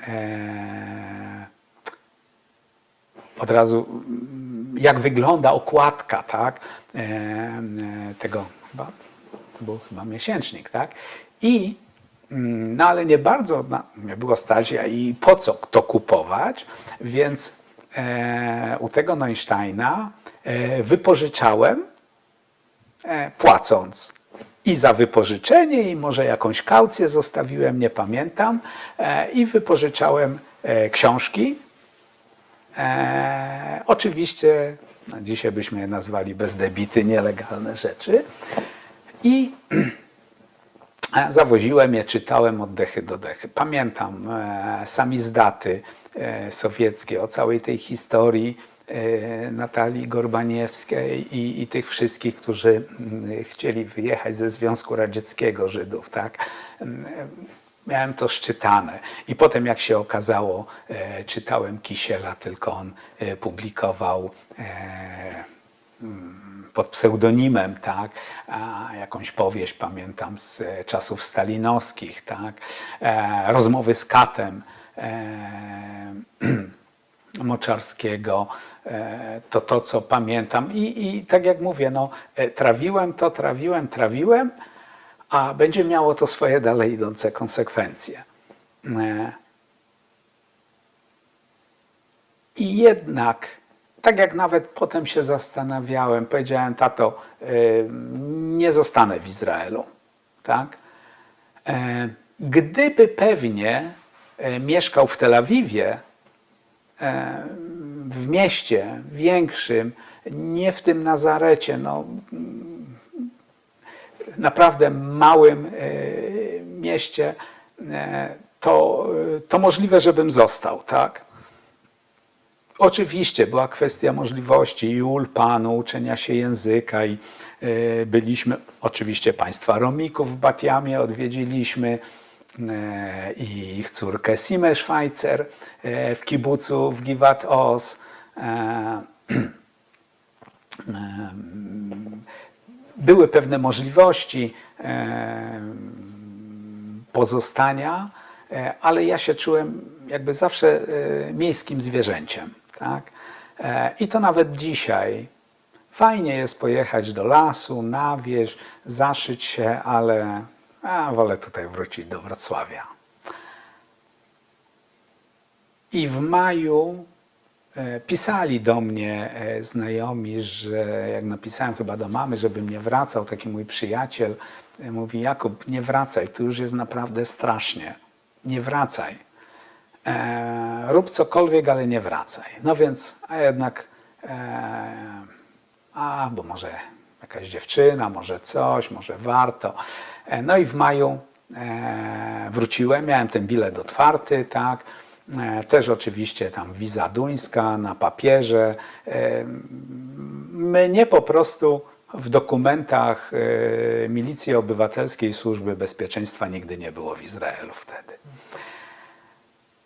Jeszcze zatrzymałem się właśnie wtedy u tych państwa Halpernów, u starszych. Poznałem ich syna, bardzo fajnego człowieka. Nawet był ze mną na policji duńskiej. Mówi: słuchaj, możesz o azyl tutaj prosić, my cię wesprzemy, tak. Coś załatwiałem, ale chyba ta sytuacja mnie przerastała. Pomyślałem: wrócę. Miałem z sobą oczywiście $4000 schowane, no bo tym moim marzeniem ciągle było mieszkanie i to uwolnienie się z tego jednego pokoju, tak? Pomoc im i sobie. Czyli jak długo pan był w Izraelu? Od września, początku września 79 do chyba 10 maja, może 5, nie pamiętam, musiałbym to dokładnie jakoś spróbować odtworzyć, 80 roku. Jeszcze się pokręciłem do Berlina Zachodniego, jeszcze raz do Kopenhagi, jeszcze raz do Berlina Zachodniego, do Wiednia, Hajas, Sochnut. Mówię: no nie, no Sochnut to Izrael, tutaj nie mam wsparcia do Stanów. No i wsiadłem w ekspres, chyba Polones się nazywał, i chyba w tychże samych Zebrzydowicach z 69 roku, jak wracałem, to jak zobaczono mój paszport, no to tam było coś takiego, co pan tutaj robi, tak, co to w ogóle jest, no bo nie było mnie naprawdę ileś tam tych miesięcy. Ale miałem przygotowaną opowieść pod tytułem Ja z Danii popłynąłem promem do Szwecji. Szwecja była wtedy bezwizowa dla Polski, no, dla polskich obywateli. Tam pracowałem, no, ale praktycznie nic nie pamiętam. Wróciłem do Danii, no są stemple, tak. No i jeździłem tu i tam, ale się zdecydowałem wrócić. Poszedłem na milicję do zwrócenia tego paszportu. Też zaskoczenie, że po tylu miesiącach kazano mi pisać, co ja robiłem, no więc napisałem dokładnie to, co przed chwileczką powiedziałem. No, odpowiedź dostałem taką, że przez 10 lat nie mam się co starać o paszport, żebym zapomniał. Okej. No ale przecież miało być mi tutaj bardzo fajnie. Tylko że jak wróciłem na Jagiellończyka, jeszcze do tego jednego pokoju, mama poszła do pracy i powiedziała mi, słuchaj, tutaj jest taki sklep komercyjny mięsny na rogu Roosevelta i Obrońców chyba pokoju, już nie pamiętam. Znaczy wiem, widzę to miejsce, ale nie pamiętam jak się ta boczna ulica nazywała. No i ja tam poszedłem i to była taka sytuacja. Byłem przed otwarciem tego sklepu, były dziesiątki osób i nagle po otwarciu tych drzwi ten tłum mnie tak zassał. Trafiłem do tego sklepu w ten taki dziwny, obcy dla mnie, tak, po tylu miesiącach normalnego funkcjonowania, robienia zakupów. To mogły być sklepy Żydów gruzińskich, bo one na przykład były w sobotę otwarte. To był ten supermarket, tak, ze wszystkim. I nagle ta ciżba, ten tłum, po tą kiełbasę, pamiętam jak dzisiaj toruńską, po jakieś mięso i łzy mi się polały. No, wiedziałem, że coś nie tak chyba zrobiłem, ale jakoś coś tam dostałem, kupiłem. Chyba już, nie wiem, czy z mamą rozmawiałem, ale chyba nie byłem najlepszym zaopatrzeniowcem.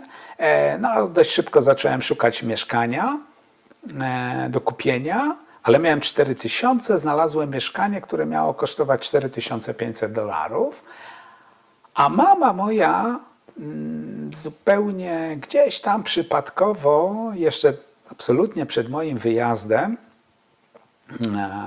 kilka lat wcześniej, poznała takich państwa, którzy mieszkali na Jagiellończyka, a na tamte czasy mieli Gosposię. Gosposia miała osobne mieszkanko na tym samym piętrze i kupowali od mamy bony, dolary, raczej dolary, nie bony, zawsze troszeczkę, no bo wiadomo, że nikt nie sprzedawał, przecież wtedy w PKO SA tak nie oddawał. Czarny rynek funkcjonował jak najlepiej i oni zawsze po troszeczkę, po troszeczkę, po troszeczkę. I oni wiedzieli, że mamy podkładkę, tak, że te pieniądze skąd pochodzą, byli bardzo ostrożni. Mieli jakieś ogrodnictwo na Oporowie, czy ich córka, pływali batorym, bo potem się od nich sam dowiedziałem, na wycieczki orbisowskie, ale żadna willa, mieszkanie, bardzo spokojnie. I oni mi pożyczyli te $500. Miałem, pamiętam, 4 złote monety dałem jakby na zabezpieczenie, ale one chyba na pewno nie były warte tych 500. Mieli zaufanie do mnie, wiedzieli, że no, te pieniądze kiedyś przyjadą z Izraela. Ja to mieszkanie kupiłem na Koczisa, no i poszedłem Możliwe, że nawet je kupiłem we wrześniu, ale 20, pamiętam dokładnie 6 sierpnia 80 roku, w dniu wybuchu strajków we Wrocławiu, poszedłem do pracy, do hoteli Orbis Wrocław. No, praca została mi, można powiedzieć, załatwiona, tak, pomoc przez panią Machowiak, która była szefową chyba kadr wtedy. No, w każdym razie wylądowałem w nieistniejącym już hotelu Panorama, potem Monopol, ale zaczyna się wrzesień, październik. Przecież to jest życie. Nie po to tamto czytałem, żebym się teraz miał nie zaangażować w to, tak? No więc oczywiście literatura, spotkania na polonistyce, pamiętam z Marianem Brandysem, z Adamem Michnikiem, ileś książek, czasopism i tak dalej, ale pojawia się ta nuta takiego dzisiaj chyba trudno powiedzieć rodzaju, no jednak trzeba sobie chyba to powiedzieć uczciwie, antysemityzmu w postrzeganiu. Ale dlaczego nam jest źle? Ja to tak delikatnie. No, gdzieś jacyś ci różni działacze, wypowiedzi, potem tam Jaworski i tak dalej, tak? Bardzo delikatnie. To mnie wciągnęło. Miałem swoje zasady. Na przykład, oczywiście pracowałem jako pracownik techniczny, bo to jest istotne. Nigdy nie wypiłem kieliszka wódki w pracy, co w tamtych czasach absolutnie nie było oczywiste. To się nie podobało, no bo nie było haka na niego. Potrafiłem też pracować i w białych rękawiczkach, no bo jak dali białe rękawiczki do pracy, to dlaczego nie? Tak? Do jakichś tam urządzeń, maszyn i tak dalej. Miałem swoje zasady. Wiedziałem, że muszę być trochę ponad to wszystko. To znaczy się nie dać się właśnie takiej presji, nawet jak ktoś tam mnie obrazi czy coś, no bo z dokumentów, co byśmy nie robili, Jakub Malski świetnie brzmi, tak? I jesteśmy naprawdę super. No ale wszędzie trzeba było podać, no i syn kogo? No Szai, tak? Nawet z problemem, a jaką tą końcówkę przyjąć. I dlatego wtedy, w tych latach 70., też chyba pod wpływem tego wszystkiego, tej jednak pomocy, tej dobroci ojca, mimo no, dla 10-latka, 11-latka tragedii, tak, nabrałem takiego szacunku i do siebie, i do innych. I ten rodzaj pomocy i skrywanej takiej oczywiście tajemnicy, tak, gdzie byłem, nic mnie z tego powodu złego nie spotkało, nikt nic nie powiedział, tak, że wtedy byłem w Izraelu. I przychodzi, nigdy nie byłem żadnym działaczem Solidarności, oczywiście byłem zapisany do Związku Zawodowego Solidarność i tak dalej. Przychodzi 13 grudnia, pojawiam się, jeszcze często nocowałem u mamy, tak, bo jednak to mieszkanie samemu we Wrocławiu na Koczisa, to mama dobrze gotuje i będzie to jakoś fajne. Jako singiel taki funkcjonowałem. Zajezdnia na Słowiańskiej, Monopol Praca, spotkaliśmy się w kilku, co robić, rozeszliśmy się. No to wszystko obserwowałem, tak, rozbijanie tych zakładów. No i 16 grudnia postanowiliśmy, chyba w 1981 roku we Wrocławiu, no to wtedy jeden z większych budynków, został uruchomiony przez Finów hotel Wrocław. Wybudowany, ekskluzywny, Orbis, absolutnie, maszyny, urządzenia nie z tej epoki, wyprzedzające. Ja tam trochę brałem udział, robiłem pewne rzeczy, tak, no, w dziale technicznym i wtedy pracowałem w hotelu Wrocław.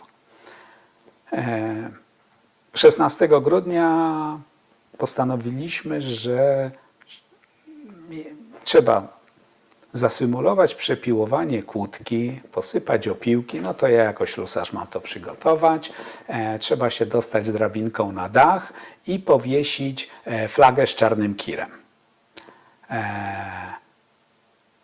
Przed pracą musi być ta kłódka, te opiłki, to ktoś się dostał, to nikt z pracowników, bo wiadomo było, że to dział techniczny, tak, tym operuje i to się udało. Wiem, że to w prasie tej podziemnej było. Pamiętam i Ludwik Bombik, człowiek, który już nie żyje, brał udział, to jego na pewno pamiętam. Udało się. No i toczyło się oczywiście z dnia na dzień, czytane, tak, gazetki i do pracy i nic się nie działo. I przyszedł maj 1982 roku, zebranie pracowników chyba działu technicznego, tak? No i jeszcze jedna ważna rzecz. Muszę wrócić do jesieni 1981 roku. To chyba był wrzesień, może październik 1981 roku z WKU dostałem wezwanie do wojska. Stawiłem się na ulicę Łączności do WKU i dostałem już, czekałem tam, no bo po powrocie to ja już nie miałem tych 19 lat i normalnie do wojska jakby w roczniku, tylko już tam gdzieś byłem przeterminowany, nazwijmy to tak, i WKU znalazło mnie, no, że tutaj mam 23 lata i nie byłem w wojsku, tak. Chyba miałem książeczkę, czy wtedy dostałem tą książeczkę, nie pamiętam, wojskową, no i czekam i ten żołnierz, oficer wręcza mi ten bilet gdzieś, chyba to były jakieś Mazury, coś takiego, nie pamiętam gdzie, a ja w takim błysku szaleństwa chyba powiedziałem, ale ja odmawiam zasadniczej służby wojskowej, bo ja wyjeżdżam na stałe do Izraela. Wyjść. Wyszedłem, poczekałem, macie dostarczyć dokumenty. No to pojechałem do Warszawy, wiedziałem przecież jak to tato załatwiał. Był Moniek Narocki, jakby co, jeszcze żył i tak dalej. I pojechałem do przedstawicielstwa interesów państwa Izrael w ambasadzie holenderskiej w Warszawie. Pobrałem taki dokument, że chcę wyjechać na stałe, tak. No bo żadnego problemu, tak, skoro mój tato mieszka, tam pokazałem jakieś dokumenty, list, coś takiego. Wróciłem z tym do tego wojska. Powiedziano mi, że mam się udać do kancelarii tajnej, złożyć ten dokument i wpisano mi do książeczki, bo to sprawdziłem jeszcze wczoraj, taki wpis. Obronność 90. Próbowałem ustalić łącznie z sędzią wojskowego sądu, czy spotkał się z takim wpisem i co on mógłby oznaczać. Powiedział, że nie, a jest to o tyle ważne, że zanim dopowiem, co się stało w maju 82, no to mogę jakby wyprzedzając powiedzieć, że ileś razy starałem się o paszport, ale turystyczny na wyjazd i go nie dostawałem aż do 88 roku. I zawsze to była odmowa. No i wtedy trzeba było i dowód osobisty, i książeczkę wojskową pokazać. I na widok tego wpisu dostawali furii milicjanci. A ja do dzisiaj nie wiem, co to oznacza. Może AI mi pomoże to sprawdzić. Wracam do maja 82.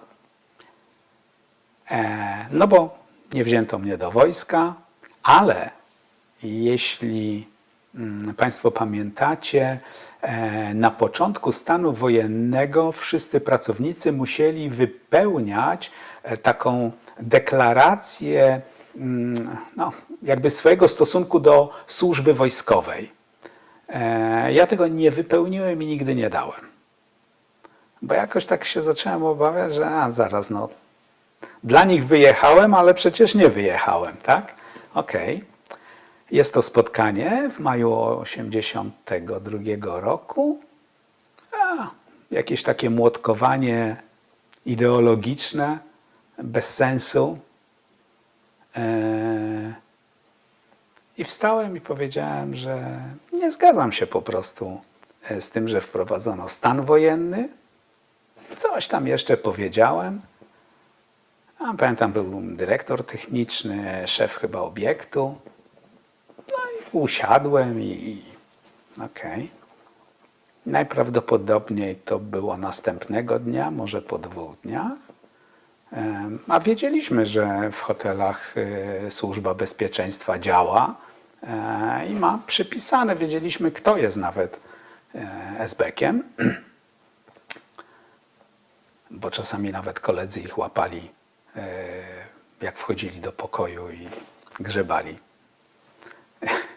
klientom w rzeczach. Takie sytuacje też miały miejsce.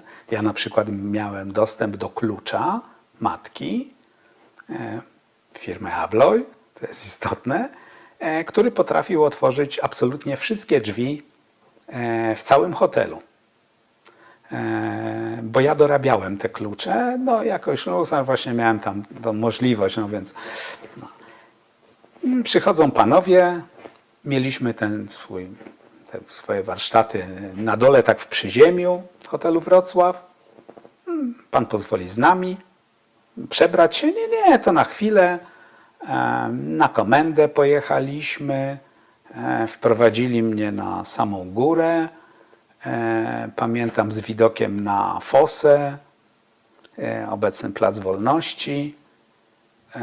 I właściwie chcieli tylko jednego ode mnie. Potem, jak się okazało, zatrzymali 4 osoby. Chcieli tylko jednego ode mnie, żebym podpisał deklarację lojalności, że zaprzestanę działalności. Ale przecież ja z uporem powtarzałem, że ja żadnej działalności nielegalnej nie prowadzę. Aresztujemy cię, zostaniesz internowany, jak nie podpiszesz, ale ja nie prowadziłem żadnej działalności. Nigdy w życiu, ani wcześniej, ani potem, tak się ze strachu nie spociłem, jak wtedy. W tym ubraniu służbowym. To były takie na szelkach, takie dostaliśmy ubranka jak kiedyś w CPN-ie, co było całkiem fajne, bo ludzie chodzili w takich szarych byle jakich, a my do tego hotelu Wrocław tak lepiej zostaliśmy wyposażeni, żeby nie straszyć chyba klientów. No to zostaniesz internowany. Długo to trwało, tak chyba kilka godzin to przekamarzanie. No i zabrał, nie podpisałem. Po prostu w zasadach jestem, mam zasady. No i do aresztu. Sznurówki, tam nie wiem, czy jakiś pasek, coś takiego, takie tenisówki. Nigdy w życiu nie miałem do czynienia, tak? Wcześniej. Areszt, zamknęły się drzwi. No, jak z Grzesiuka. I jeszcze z jakichś takich książek, bo był taki okres chyba gdzieś pod koniec lat 70., że się ukazywały jakieś takie więzienne książki. Strach ma wielkie oczy. Do tego widzę to już wszystko, tak. Tak zwany kibel, prycze, brudne koce. No okej. Przestraszony człowiek to nie ma apetytu, to zapewniam. Chyba pod wieczór przywieźli też niepasującego człowieka do tego anturażu.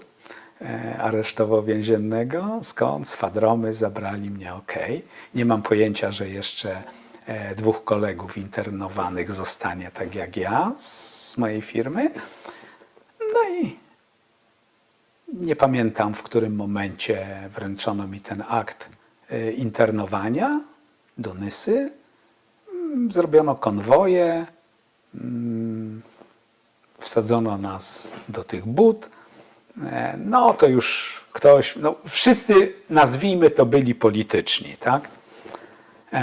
Wylądowaliśmy w więzieniu dla małolatów w Nysie, tam był obóz internowania, cele, no jakieś takie, to już było co innego. Jasno, czyściej, prycze, inny świat. Jeśli tak jest w aresztach dzisiaj, jak było wtedy, to naprawdę służy to do złamania człowieka i każdy sobie życzy wylądować w więzieniu i być jak najkrócej w tym areszcie. No i zostałem internowany. No,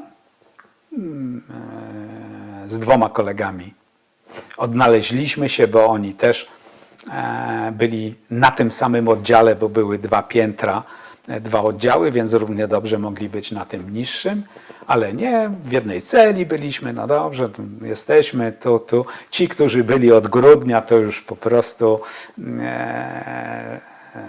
ustawili nas, starzy wyjadacze i tak dalej.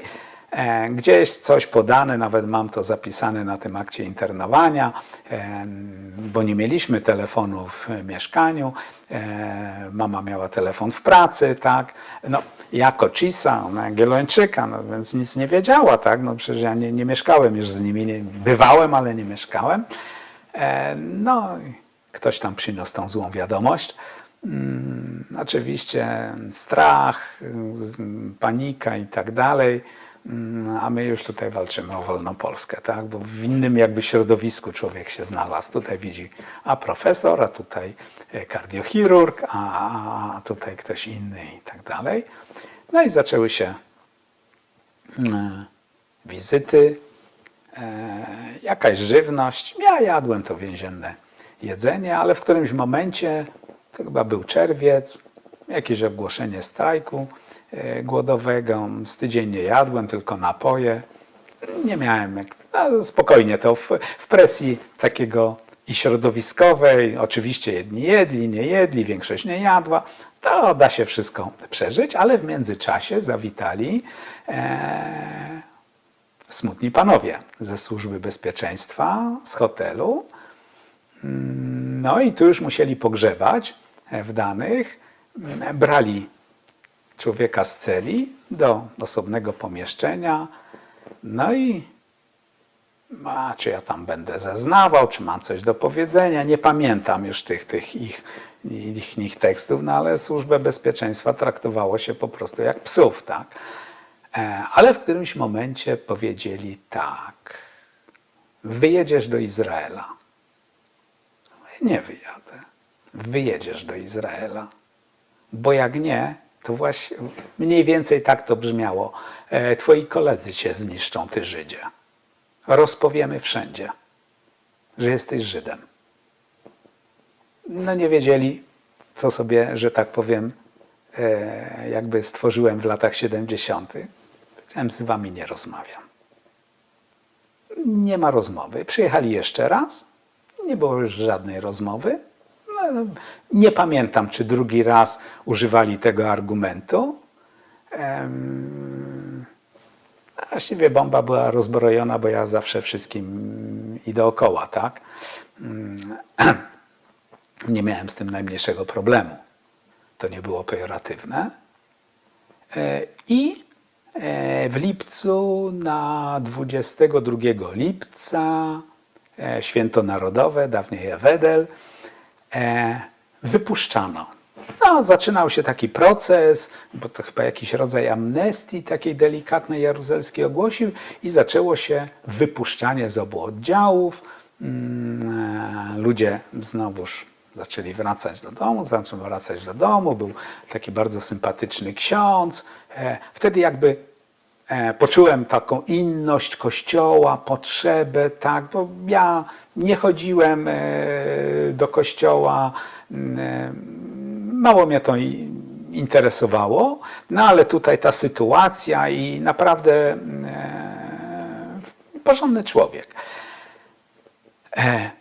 No i wypuszczają. Jednego mojego kolegę z Orbisu również wypuszczono. Zostało nas kilkunastu i bramy się zamknęły. Ileś dni wypuszczali, a myśmy zostali. Koniec amnestii, 22 lipca w więzieniu wtedy łatwo było rozpoznać, ponieważ kończyło się podawanie betonu, czyli takiego rozgotowanego grochu i podawano pierwszy raz ziemniaki.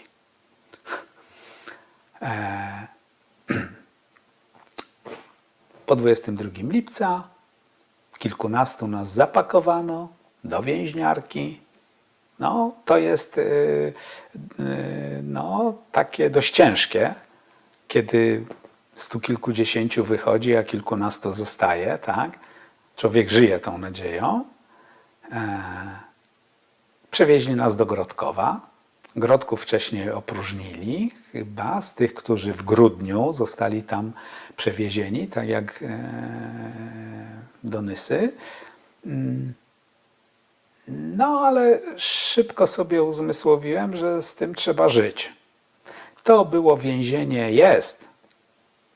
dzisiaj już jest tam tablica pamiątkowa, poniemieckie więzienie, dało się jeszcze wytrzeć papierem ściernym napis Schlafzell, takie ceglane. No. I dosłownie, tam poznałem profesora Zlata, doktora Krzysztofa Seniutę, to ważne nazwisko, będzie się jeszcze powtarzało. I za chwilę przywieźli dużą ekipę ze Śląska Górnego.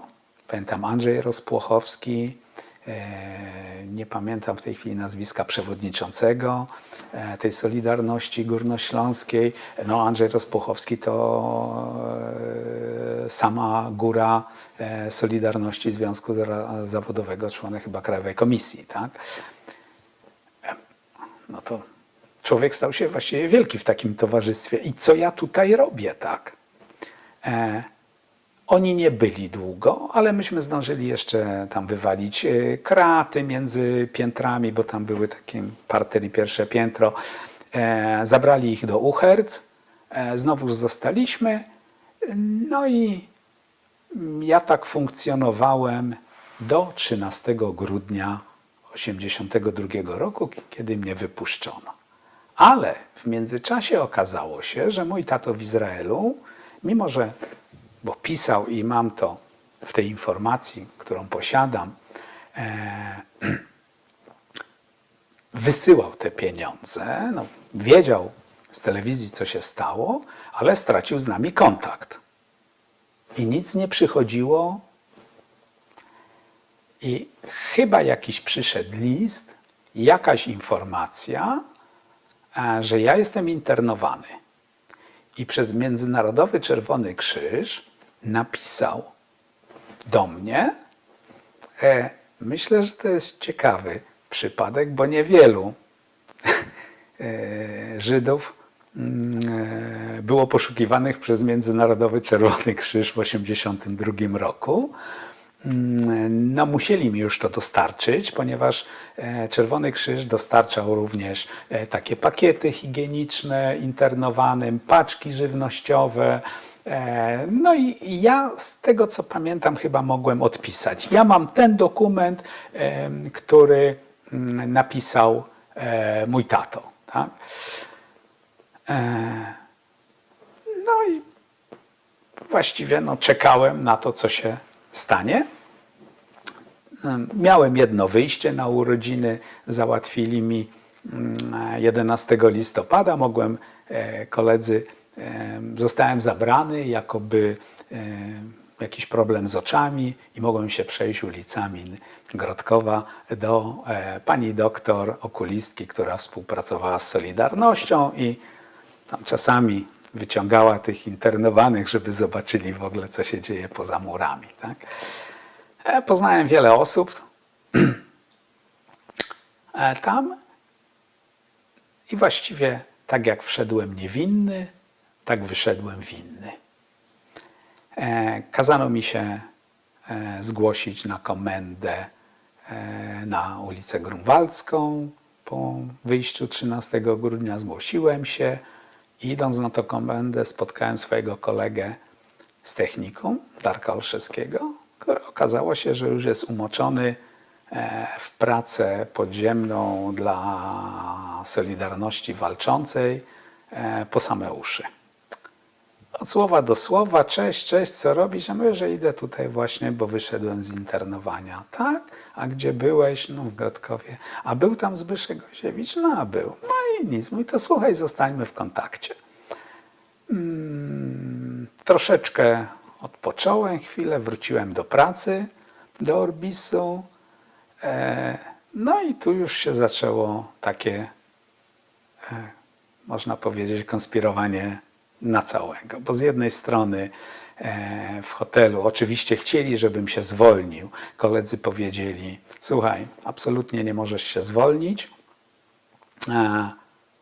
W pewnym momencie zarabiałem absolutnie najniższą, jaką mogli mi tam wypłacić, nie do przeżycia. Będziemy ci drugą pensję płacić, masz zostać, tam jesteś symbolem dla nas i tak dalej.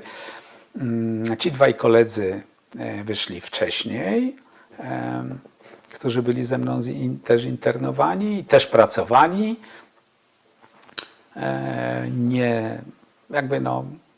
Nie było tak, że na siłę nas chcieli zwolnić, bardziej tak ekonomicznie. No i tutaj mogę powiedzieć krótko, przepracowałem do 1987 roku, kiedy różnie to było z tymi relacjami. Od czasu do czasu nawet z jednej strony pomagali, ale jak się zdenerwował jakiś prymityw, to też powiedział, ach ty Żydzie i tak dalej. Tak to trzeba powiedzieć było. Czasami w nerwach wydawało im się, że to obraza. No i w pewnym momencie poszedłem do swojego tak zwanego majstra i powiedziałem mniej więcej coś takiego, że proszę go o urlop bezpłatny, że wy już tutaj wszyscy zostaniecie, a ja pójdę na studia i na pewno się dostanę. I najpierw myślałem o historii sztuki przez moment, ale potem właśnie pod wpływem Krzysztofa Seniuty, no kudy mi do niego, tak, doktor nauk prawnych w Krajowej Komisji, tam był doradcą, miał być sprawozdawcą przy Sejmie i tak dalej, ale chodząc po takim spacerniaku, po którym nie lubił, pamiętam go w takim gorsecie, bo to był człowiek, który mówił, że właściwie to jest na wakacjach, ponieważ w czasach stalinowskich dostał 14 lat, odsiedział z tego 5 za posiadanie broni. No i zdrowie mu zniszczyli, więc taki miał gorset, gruźlicę, ale tutaj to prawie jak w sanatorium i tak jak chodził, mówi, słuchaj, wiesz co, no tam oczywiście jakieś szkolenia się odbywały, ktoś uczył francuskiego, ktoś historii, ktoś prawa konstytucyjnego i tak dalej i mówił, wiesz co, masz zadatki żebyś poszedł na prawo. No i ja właśnie w tym 87, tak wspominając, stwierdziłem tak. Nauczyłem się, poszedłem na studia dzienne, zdałem. A drugi taki trochę nurt życia, no to mocno wsiąknąłem w podziemie, muszę przyznać w Solidarność Walczącą. W tamtym czasie myślę, że 83, 4 rok, spotkanie z Kornelem Morawieckim, jakby nas złapali, to by wszystkim naprawdę niezłe wyroki zasądzono. A tak było i jeździłem z nim na pielgrzymki papieskie i go ochraniałem. Kiedy pojechaliśmy z nim do Krakowa, i z ekipą. Oczywiście ten Darek mnie wciągnął, Zbyszek Oziewicz, który był fizykiem, teoretykiem i właściwie to z tym środowiskiem fizyków wrocławskich, którzy tworzyli, że tak powiem, no, jedną zorganizowaną grupę, można powiedzieć, oporu. No i tak działałem już wtedy naprawdę, że na wyrok spokojnie bym zasłużył. A zatrzymywano mnie, jakąś grzywnę dostałem, a to tam 4,8, bo gdzieś mnie na jakiejś manifestacji, która rozbiła pochód pierwszomajowy we Wrocławiu i oficjele zostali zagazowani przez ZOMO i tak dalej. To już była taka tak naprawdę właśnie ta praca. Ale co? Od czasu do czasu jakaś milicja próbowała się dostać na Kocisa. Oczywiście jak mi zrobili rewizję, no to służba bezpieczeństwa, zabrali mnie z pracy, ale przeszukali tylko jedną piwnicę, a wszystko było w drugiej piwnicy, tak nienumerowanej. To już tak już widać było śledzenie, jak ktoś przyciągnął tak zwany ogon za sobą, to nie byli też mistrzami w tej swojej pracy. I jedno im się nie spinało i w ogóle widać, że wojsko z milicją nie pracowało, bo przecież ja im wyjechałem, tak? A jeśli nie wyjechałem, to by można było mnie wziąć w kamasze, tak? I to w takie kamasze, żebym się nie pozbierał. Nie, to nie zagrało, na szczęście dla mnie. Możliwe, że ktoś, kto miał sprawdzić z poziomu milicji, popukał, bo to pamiętam, i nie otworzyłem i może jakaś informacja poszła, że nie ma. To jest o tyle istotne, że w 1988 roku, czy nawet w 1986, mając 28 skończone, z automatu przechodzi się rozkazem, przynajmniej wtedy przychodziło rozkazem ministra obrony narodowej do rezerwy. Jak poszedłem dostać ten kwit, no to był jakiś tam krzyk, co wy tutaj robicie i tak dalej, no ale był rozkaz, tak, przeniesiony do rezerwy, miałem z nimi spokój i w wojsku nigdy nie byłem. No i między innymi różne ciekawe bezdebity kolportowane, antysemityzm bez Żydów, tak, jakieś takie różne rzeczy czasami trafiały. Dużo miałem wtedy do czynienia z miniaturowymi wydawnictwami paryskiej kultury, kolportowaliśmy aneks, no, duże tony tego wszystkiego się przewalało przez i mój dom, i mojej małżonki, którą wtedy poznałem, która jeszcze mocniej w tym wszystkim działała. Tak. Potem studia dzienne.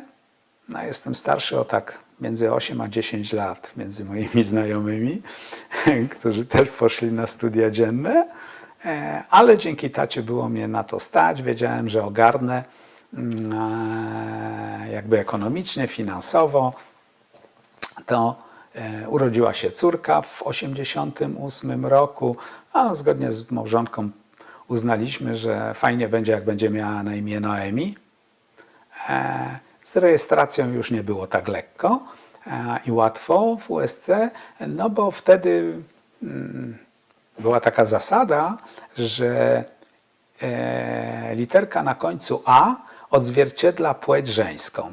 Anna, Krystyna, Zofia i tak dalej, a tutaj Noemi. Ale już wiedziałem, że ktoś w Łodzi zarejestrował to imię, no i uprosili mnie, żeby na drugie miała Anna, żeby to jakoś odzwierciedlało.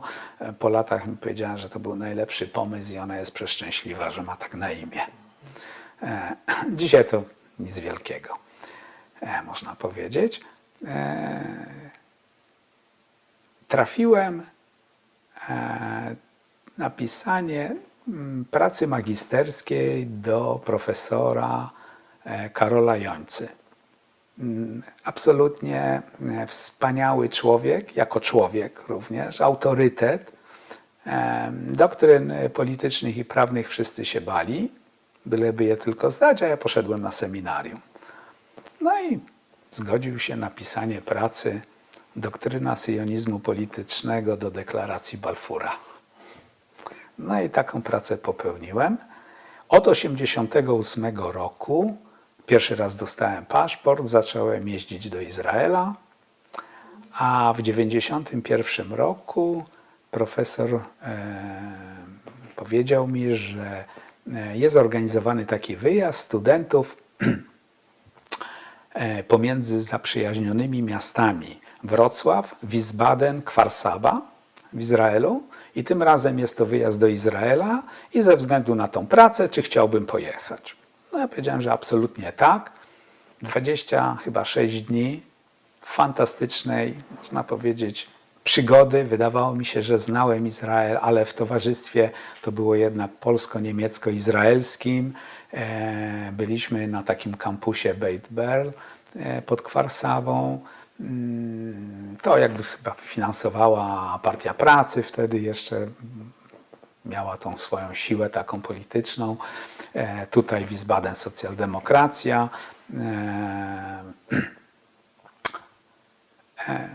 Jeden taki tylko powiem case. Oczywiście pokazano nam Izrael od Eilatu po Metulę.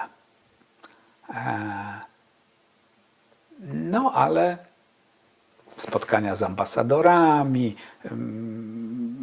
wszystko po prostu, Niemcy pamiętam wtedy chyba jeszcze 500 000 marek niemieckich przekazali czek na budowę jakiejś biblioteki tam na tym, no, ale przyszedł wyjazd do Yad Vashem, no, spokojnie wszystko się działo do momentu wejścia do tego budynku upamiętniającego dzieci, które zginęły. Wszyscy przeszliśmy, nie było już żadnego piwa, żadnego spotkania, żadnych głosów w autobusie. Niemcy prawie wszyscy wyszli stamtąd spłakani, a przecież tylko chwila właściwie trwa to przejście, odczytanie tych imion, wieku, tak, na zmianę. Nic się już tego dnia nie działo. Każdy w swoim pokoju, nakryty diabli wiedzą czym, poduszką, kołdrą. Mieliśmy dość. Absolutnie. Nigdy tam już więcej nie wróciłem. Byłem z przyjaciółmi w Izraelu. Powiem szczerze, nie wiem, czy drugi raz bym tam wszedł. Ale wszystkich różnych dziwnych antysemitów, to bym czasami, myślę sobie, chętnie tam przepuścił. Nie takich, którzy tam się śmieją i wiedzą, co się i tak dalej, ale takich, którzy takich bym powiedział delikatnych, którzy nie wiedzą, co mają powiedzieć, ale na pewno ci Żydzi czemuś są winni. Jeszcze nie wiemy czemu, ale są. To ja bym ich tam naprawdę przepuścił. No i skończyłem te studia.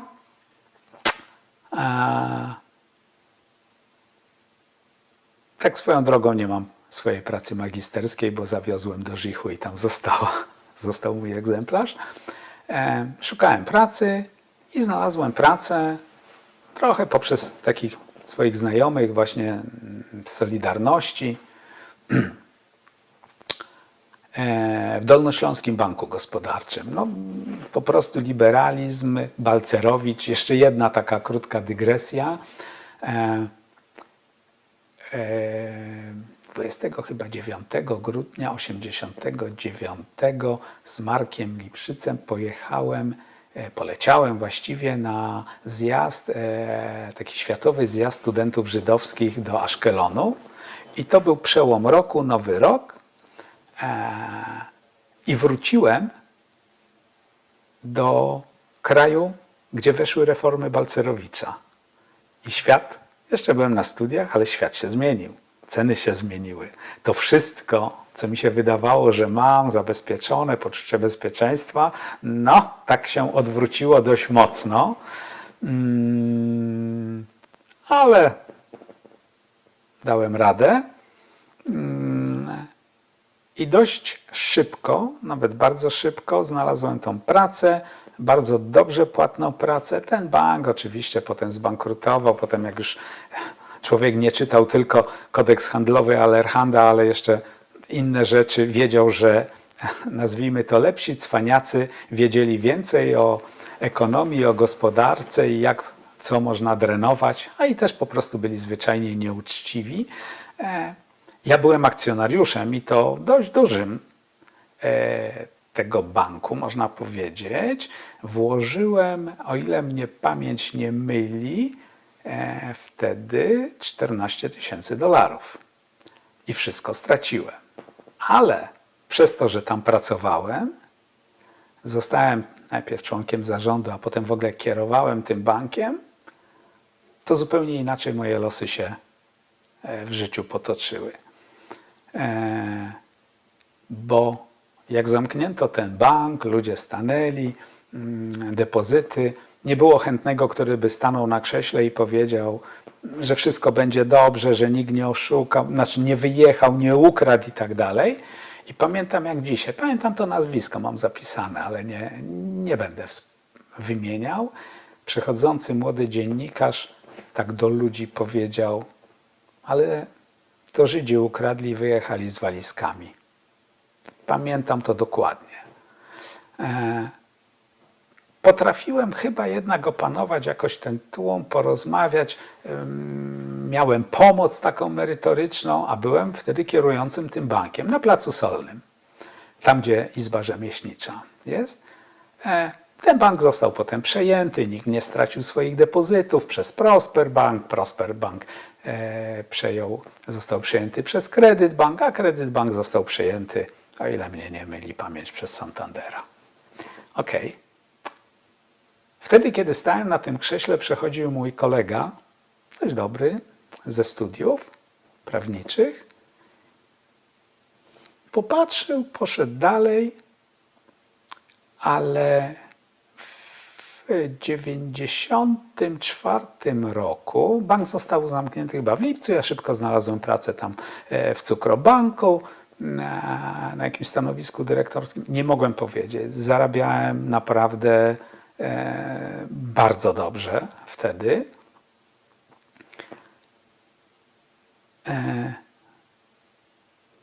Ten mój kolega ze studiów dostał pytanie, dzisiaj można powiedzieć do osoby publicznej, Leszka Czarneckiego, czy ma kogoś, kto się zna trochę na bankowości, bo chcieliby otworzyć bank. On powiedział, że no, ma takiego gościa, ale ten gość kierował bankiem, który został zamknięty. Okej. Poszedłem na rozmowę, a startowało kilka osób, łącznie z takimi jakimiś znanymi nazwiskami. Zdecydował się na mnie. Potem mi powiedział dlaczego, bo sprawdził mnie, że byłem jednym z nielicznych z tego banku, który do jego przyjaciela, którego poznałem i znam do dzisiaj, nie poprosiłem wtedy o łapówkę.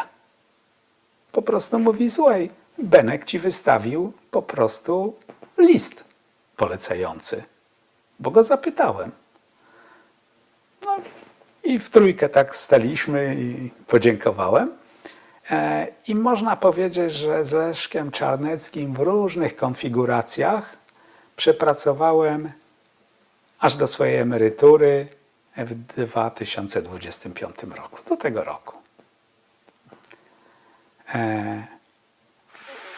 Jemu powiedziałem, no można powiedzieć bardzo szybko, jadąc do Katowic, mówię, wiesz Leszek, wiem jak to jest w biznesie, są różne rzeczy za, przeciw, chcę żebyś wiedział, że ja mam pochodzenie, korzenie żydowskie, że tak to jest, czuję się po prostu Żydem, można powiedzieć, czuję się Polakiem, ale absolutnie nigdy się nie zaprę. Tak? Mówię, słuchaj, to w ogóle nie ma dla mnie sprawy. I 1 lutego 1995 roku miałem pojechać, objąć stanowisko kierującego bankiem, Polbankiem w Warszawie. A w styczniu jedyny raz przyleciał mój tato z Izraela. No i ja odwiozłem go, dostałem tam samochód służbowy, odwiozłem go do Warszawy, miałem mieszkanie na samej górze w budynku za Żelazną Bramą. Jedną noc u mnie spędził, bo następnego ranka wylatywał już do Izraela. Pamiętam, stanęliśmy tak w oknie, miałem okna na Nożyków, na synagogę.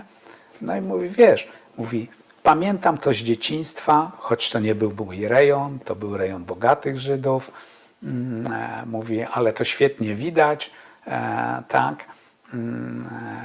No i tak sentymentalnie się zadziało. Widział, że no, samochód służbowy, mieszkanie służbowe, tak, mam pracę, tak, mówi, to mi się podoba. Odwiozłem go na lotnisko i to był jedyny raz, kiedy był w Polsce. Spotkał się z mamą. Chyba mama mu nie wybaczyła tego wszystkiego, jednak żal pozostał mimo tego wszystkiego. Miała do tego prawo. Zawsze uważałem, że to była sprawa też między nimi, no a myśmy się znaleźli też w tym wszystkim, ale ona mnie w jakiejś mierze ukształtowała. Jeszcze wracając na chwilę do Dolnośląskiego Banku Gospodarczego, no to tam właśnie pojawił się profesor Berhaus i ta opowieść wcześniejsza, to był ten bank. W 1985 roku przez Kasię Wasserman, jej ojciec był psychiatrą, jego nigdy nie poznałem, tylko ją poznałem, dowiedziałem się, bo to była taka zaprzyjaźniona osoba z moją byłą małżonką i z jej rodzicami, powiedziała mi, że w TSK-żecie na Świdnickiej to się zawiązuje jakieś koło młodych, czy by mnie to interesowało. No a ja tam zawsze i zbierałem książki i to mnie interesowało i reprinty jakieś zacząłem kupować, jak się ukazywało. No, siedziałem, ale na własne, prywatne potrzeby. Poszedłem, poznałem Jurka Kichlera, poznałem całą masę innych osób. No i takie cotygodniowe spotkania. Jak to mówiliśmy, ksiądz Robak nas nadzorował, żebyśmy czegokolwiek tylko o Izraelu albo o syjonizmie nie powiedzieli. Szurmie jak przyjechał stary, to też absolutnie tam odżegnywał nas wszystkich. I tak jak się pojawili ci ludzie, kilkadziesiąt osób, tak po pewnym czasie zaczęli wyjeżdżać. Takie trochę znikanie. Jeszcze takim istotnym przyczynkiem chyba tego, choć się spotykaliśmy i jakieś święta i prywatnie, był przyjazd takiego zespołu Shalom. To chyba był pierwszy izraelski zespół, który przyjechał do Polski, miał występ we Wrocławiu. Nie wiem, czy w Warszawie, we Wrocławiu. I myśmy zaprosili ich potem do stołówki gminy, tam na parterze. No dobrze, ale coś podać, coś zrobić. No kurczę, Izraelczycy, tak? I ja wtedy, pracując jeszcze w Orbisie, a może, chyba tak, a może już byłem na studiach, ale miałem jeszcze ten kontakt, pożyczyłem całą kilkudziesięcioosobową zastawę z tego Orbisu. Gdzieś z Monopolu woziliśmy to, no i wszyscy powiedzieli, no ty to jesteś organizator, kurczę, i część mnie po prostu z tego wręcz pamięta, ale to było takie straszne, emocjonalne przeżycie. Pamiętam ludzi tam, jedni płakali, jedni się cieszyli, ci się śpiewali. No i tak między innymi ta Kanomi namówiła mojego przyjaciela serdecznego Jurka Orwaszera, chyba pod jej wpływem wyjechał mi, wziął i do Izraela. Jedni zawsze mówili, że bardzo by chcieli, ale nigdy nie wyjechali. No, cała masa jednak też została. Adam Roth, Irena Kagan, Michał Mostowicz. Część z nich żyje, część nie żyje już. A to towarzystwo trochę trwało.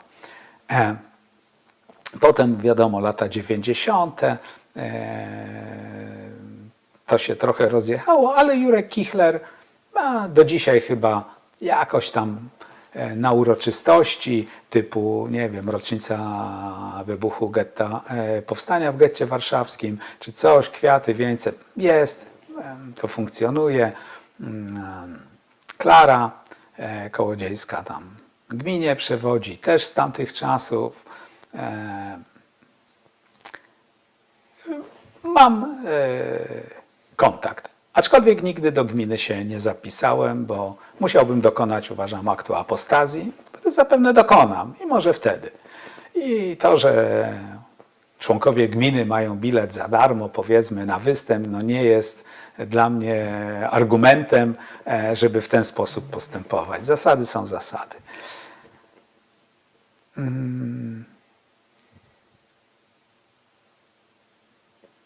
Tak jak mówię, praktycznie kilkadziesiąt razy byłem w Izraelu. Czasami potrafiłem 2 razy do roku lecieć do Izraela. Pamiętam taki okres. Gdzieś to musiało wychodzić, bo nawet tutaj, w tym mieszkaniu, do skrzynki pocztowej nagle ktoś zaczął mi wkładać jakieś lekko nieaktualne, nie wiem, nie pamiętam, czy to był tygodnik, czy miesięcznik, Gazeta Warszawska. Szturmer po polsku, tak bym powiedział. Wkładał przez pewien czas, ja to wyciągałem, patrzyłem, co piszą, czytałem antysemici i wyrzucałem to. No, to po iluś razach ustało. Kto co, do dzisiaj nie wiem. Tak się może zdarzyć. Z jednej strony mam przyjaciół, o których mogę powiedzieć mimo braku więzów krwi, że są moją rodziną i oni o mnie też tak mówią. I wiem, że absolutnie na nich mógłbym polegać. Właśnie ta Sima Schweitzer, czyli córka państwa Romików, która zawsze mówiła o mnie: Kubuś, my jesteśmy rodziną, tak? I jak moja córka sama sobie załatwiła, pojechała na Taglit, ja jej tylko załatwiłem jakby potwierdzenie, że mój tato był w TSK-żecie, bo nie mogliśmy znaleźć dokumentów, że był członkiem gminy wyznaniowej żydowskiej, no ale były też dokumenty, że mieszkał w Izraelu, jej dziadek, tak? Była tam, wróciła i potem załatwiła sobie wyjazd na praktykę. Prawie rok czasu była w Tel Awiwie, w izbie handlowo takiej przemysłowej, izraelskiej. Poznała tam bardzo ciekawych ludzi. Mieszkała na King George w takiej, tam jest taki internat. Bo byłem, przechodziłem tam. No. Prawie cały rok była, bo pracowała tam, jakieś chyba kieszonkowe dostawała, ale generalnie to tak za jedzenie. No, na przykład obsługiwała wizytę prezydenta Komorowskiego, ale od strony izraelskiej. Poznała tam fantastycznych ludzi, a wiadomo, no, że sama, rocznik 88, więc dałem jej namiary do Simy. Sima ją jak własną córkę, wnuczkę potraktowała, tam przebywała, jak były weekendy. Namawiała ją też do zostania, bo Sima to taka ciekawa osoba, kilkadziesiąt lat przeżyła w kibucu, wyszła z tego kibucu, no i poprowadziła swoje życie i osiągnęła też sukces, można powiedzieć. co nie jest łatwe po wyjściu w wieku, no tam nie pamiętam, 50 czy 50 paru lat z kibucu. Była również u moich prawie rodziny, przyjaciół, Libermanów w Nazarecie, Wilit. Też ją bardzo dobrze przyjęli. Tu jeszcze taka może uwaga. Mój tato zmarł w 2006 roku. Nie rozpłynął się, bo tak by wynikało z tej opowieści, ale zmarł. Ja byłem wtedy na wyjeździe służbowym, między właściwie taki też chichot historii. Odwiedziliśmy jednego dnia, latając prywatnym jetem, Frankfurt, Genewę, Londyn i chyba Frankfurt, nie, i Wiedeń. I pomyślałem sobie, kiedy lądowaliśmy tym jetem na tym samym lotnisku Specht w Wiedniu, jaki to jest chichot historii, że mój tato z tego lotniska wylatywał do Izraela, a ja na tym lotnisku ląduję w prywatnym jecie służbowo na spotkanie z międzynarodowymi bankami inwestycyjnymi. I przyleciałem tutaj do Wrocławia i następnego dnia rano, bardzo wcześnie, miałem lecieć do Aten, ale zobaczyłem w telefonie, jeszcze miałem telefon stacjonarny, oczywiście posługiwaliśmy się już wtedy telefonami komórkowymi, to zawsze mieliśmy najwyższej jakości sprzęt w firmie, że mruga dioda, odebrałem i usłyszałem po rosyjsku od Musi, to kolejne, to już żony takiej faktycznej mojego taty, tak, Żydówki z Uzbekistanu, którą wcześniej poznałem, przesympatyczna osoba, że tato zmarł. Ja byłem rok wcześniej u taty, też nagle poleciałem do Afuli, do szpitala.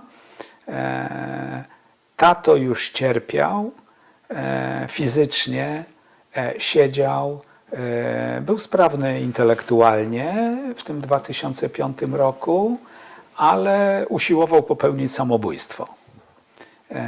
Odratowano go. Mówi: synu, ja już wszystko przeżyłem. Ja już wszędzie byłem. Bo dla niego wszędzie to on nigdy niczego nie zwiedzał. Wystarczy, że przeszedł na Syberię czy z powrotem i to był już jego świat. Tak jak powiedziałem o Jerozolimie. I mówi: ja już młodszy nie będę. Cierpię. Pożegnaliśmy się, był w dobrej formie. A rok dosłownie później, w 2006, miał mieć wymianę bypassów.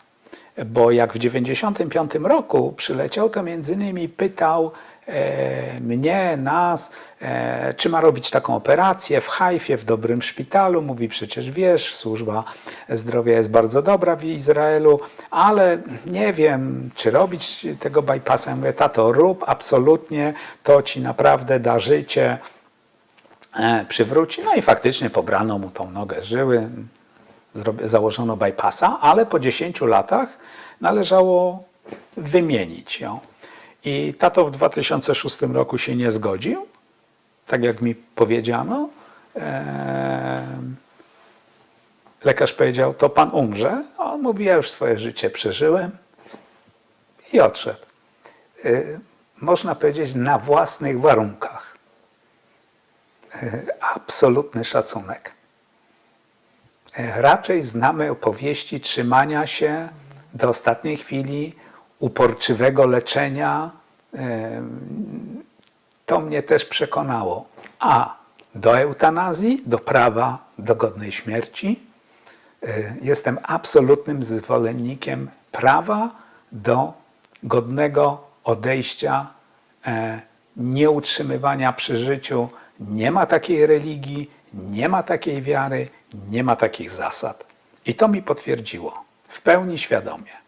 Więc ja nie zdążyłem już na pogrzeb, ale byliśmy z bratem na askarat, czyli na tym położeniu kamienia, tak, po 30 dniach i właśnie można powiedzieć rodzina Libermanów plus jeszcze nam rodzina tej Musi, bo ona miała syna w Nazarecie, zorganizowali fantastycznego rabina, który nie wsadzał nosa do nie swoich spraw, a wiadomo, że zdarza się, ale dlaczego, ale co, ale z Polski, ale kto i tak dalej. Nie, fantastyczny rabin.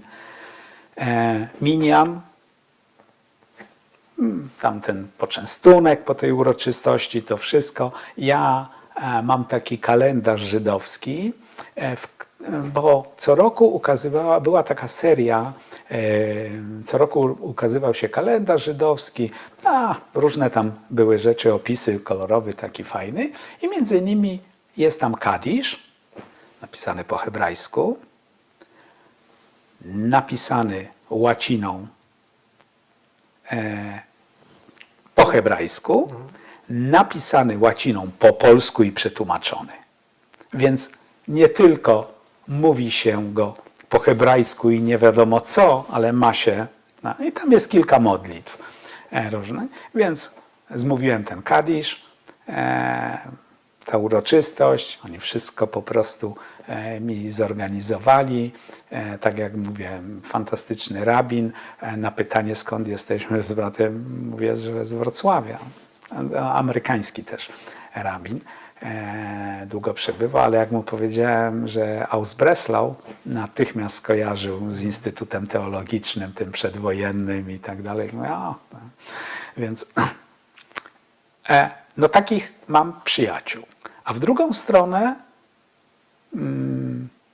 zorganizowałem im dowody osobiste w Polsce. Jeden bardzo szybko we Wrocławiu, ale w Bielawie walczyłem chyba z 1,5 roku, może rok, o to, żeby wydano dowód osobisty Szlomkowi. Znaczy polskie obywatelstwo. Tak, polskie obywatelstwo, żeby im przywrócono. On wyjechał w 56 z rodziną, Sara trochę później, jego żona. Tacy ludzie, że jak weszliśmy na Lwowską, bo chciała zobaczyć, skąd wyjeżdżała, mieszkali. Tak się pechowo złożyło, że w bramie takiej przejazdowej wielka szubienica z wiszącą gwiazdą Dawida. No tak jakby po prostu ktoś to zaaranżował, tak?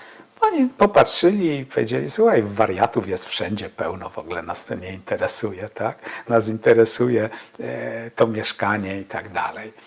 Szlomo pierwszy raz od 56 roku był, może to był 2008-2010, szukał tego mieszkania w takich blokach jednopiętrowych, identycznych, 3 czy 4. Poznał po Kranie i Zlewie żeliwnym, które od czasów niemieckich on pamiętał i nie zmieniło się. Weszliśmy do tego mieszkania, ci ludzie poprosili takiego sąsiada, który pamiętał, jak oni wyjeżdżali w 56 roku. I on tam mieszkał, ten człowiek. No więc to takie sytuacje w jedną i w drugą stronę. Załatwiłem im, potem pomogłem im załatwić polskie paszporty. Bardzo przyjaźnie urzędnicy, tutaj nie mogę absolutnie złego słowa powiedzieć, na ekstra przywiezione, bo oni wylatywali do Izraela, te paszporty po prostu kurierem, no naprawdę super. Więc to w jedną i w drugą stronę działa. Jak ja chciałem samochód w Nazarecie, to mogłem wziąć, jak oni chcieli, to pojechali sobie moim samochodem gdzieś tam po Polsce, gdzieś pod Częstochowę. No i tak to, Chciałem tak tylko to jeszcze wygląda. zapytać, czy... I przepraszam, dopowiem tylko o córce, No i córka wróciła po tym pobycie, a dzisiaj pracuje w izraelskiej firmie high-tech, ale mieszka w Warszawie. Ale szefa ma religijnego Żyda. Czy pana mama była w Izraelu? Nie, moja mama nigdy nie była w Izraelu. Ja ją chciałem, namawiałem, zapraszałem. Stać mnie na to, tak absolutnie było. Nie zdecydowała się nigdy. A mówi, może jakaś pielgrzymka i tak dalej, co mnie zawsze wkurzało, bo jak mi ktoś mówił, że był na pielgrzymce w Ziemi Świętej, ja mówię, to ty Izraela nie znasz. Mówię. I ukuło się takie, do dzisiaj jedziemy do Ziemi Świętej. Takie zaprzeczanie, to bym powiedział taka niegroźne zaprzeczanie i wypieranie czegoś, co istnieje. Pytam się, w Tel Awiwie byłeś? Nie. W Akko byłeś? No nie. W Hajfie? No nie, no bo my tam byliśmy, tam wiadomo, Jerozolima, Betlejem, może Jericho, tak, i coś tam. No to mówię, to ty nie znasz człowieku Izraela. Ale jak już pan pyta, czy była mama, to odpowiedziałem, że nie. Mój brat był i byli moi przyjaciele. W 2018 roku, a może wcześniej, w 2017 złapałem nowotwora, miałem operację, wszystko się fajnie potoczyło. Stwierdziłem, nie ma na co czekać. Miałem zawsze takie marzenie. Na 70-lecie państwa Izrael lecę do Izraela. Poleciałem, widziałem te wszystkie parady, lotnictwo, tak, potem wieczorem, wszystkie te święta, tak, obchodzone pamięci żołnierzy i tych, którzy zginęli od aktów terroru wcześniej, no i potem ta radość i to wszystko. No, jakby przeszedłem, można by powiedzieć, ten świecki rytuał całych tych świąt żydowskich kwietniowo-majowych, no bo z ruchomym kalendarzem. I pomyślałem sobie, czemu nie? A na 60 to zaproszę swoich przyjaciół do Tel Awiwu. Zarezerwowałem hotel, opłaciłem samolot. Samolot latał wtedy nawet Ryanair, nie tylko lot bezpośrednio z Wrocławia do Tel Awiwu. To były piękne czasy, naprawdę. I nie było to wcale takie drogie. Zarezerwowałem w kwietniu na listopad restaurację. Jedną, drugą. No i ich po prostu zaprosiłem. Niektórzy byli, niektórzy nie byli, tak? Jakby chciałem im pokazać inną twarz. Nie chodziło mi o to, żeby się puszyć i zaprosić ich w tym momencie, nie wiem, do Berlina, Paryża czy gdziekolwiek indziej. Dokładnie chodziło mi o taką sytuację, którą wytworzyłem, tak? No i to się wszystko super udało. Co prawda był jakiś atak rakietowy wtedy, bo była nieudana akcja w Gazie. Zginął wtedy oficer tych służb. Ale wszyscy do tego tam podeszli na luzaka. No i tak to się potoczyło. Więc ja tą relacyjność zachowywałem, zachowuję. No i jak życie, zdrowie, ta cała sytuacja da to, no to będę zachowywał. Wiem, że zawsze mogę, jak mnie nie będzie stać na hotel, to wiem, gdzie mogę nocować. Z takich interesujących rzeczy, a już podsumowujących, wydaje mi się, to czasami jest takie pytanie, nawet na podstawie tej lektury, którą teraz czytam o pokoleniu marcowym, że to przecież tylko kilkanaście tysięcy ludzi, ocenia się, może do 20 wyjechało. Ale jak patrzę na niektórych, którzy wyjechali i jaki potencjał intelektualny wywieźli i go uruchomili, to straty dla Polski absolutnie niepowetowane. Dam taki prosty przykład. To właśnie tej rodziny Romików. Brat tej Simy, który robił maturę jeszcze w Polsce, był tutaj raz, poznałem go, spotkaliśmy się na ulicy Walecznych z jego kolegą, przyjacielem, z którym robił maturę. Otóż ten Pietja Romik to człowiek, który, pomijam, że skończył wyższą uczelnię, nauki ścisłe, bardzo wysokie eksponowane stanowisko w firmie izraelskiej Tadiram, ale mistrz świata w brydżu sportowym drużynowym i partner wieloletni w brydżu niejakiego Omara Sharifa, aktora Egipcjanina. Nie przeszkadzało to tworzyć im pary. Po śmierci Pieti nawet dość długo było zdjęcie w internecie, pokazywało się, kiedy wpisało się jego imię i nazwisko, właśnie tak objęci z Omarem Sharifem. No, tacy ludzie. Syn Rubin Mruwełe, tej Simy, z którym grałem w te warcaby, absolutny mózg w zakresie IT. Urodziła mu się córka niewidoma i to on stworzył system do pisania, do komunikowania się na komputer dla niewidomych. To jego patent, wysoka fisza w Google, właściwie na Izrael numer 1. No, pokazał, co można. To są ludzie, których ja po prostu poznałem osobiście. Oczywiście wyjeżdżali tacy jak mój tata, tak, inni, ale jednak część tego towarzystwa wywiozła ogromny potencjał. No i tak to się zamyka powoli to koło. Nie byłem po pandemii w Izraelu. Tutaj utrzymuję okazjonalny kontakt, a to koncert w synagodze. Do TSKŻ-u właściwie już, można powiedzieć, nie należę, bo zaprzestałem płacenia składek, no bo tam się już naprawdę nic nie dzieje. Aczkolwiek była bardzo ciekawa wystawa w Muzeum Etnograficznym. Opowiadali moi koledzy, których znałem, właśnie swoje życiorysy. Kłodzko, Bielawa, Świdnica, Dzierżoniów, Wrocław, tak. Bardzo było to ciekawe. No ale i czas. Iluś już jest po prostu na Pilczycach na cmentarzu. Czasami byłem na jakimś pogrzebie. Michael Szudrik przyjeżdżał.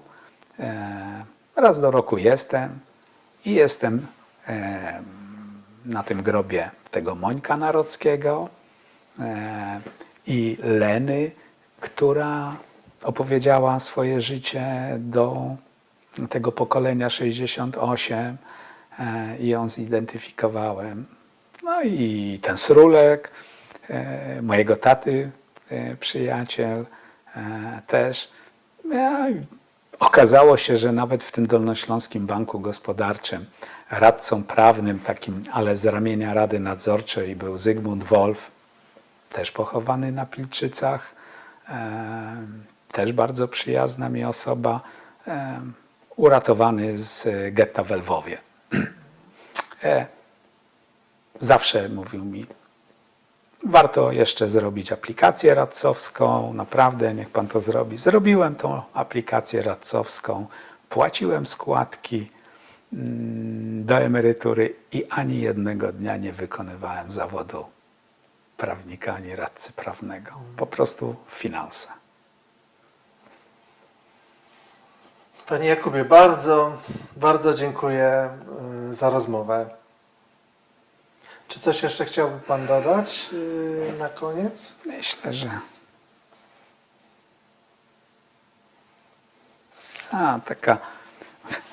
Powiem tak.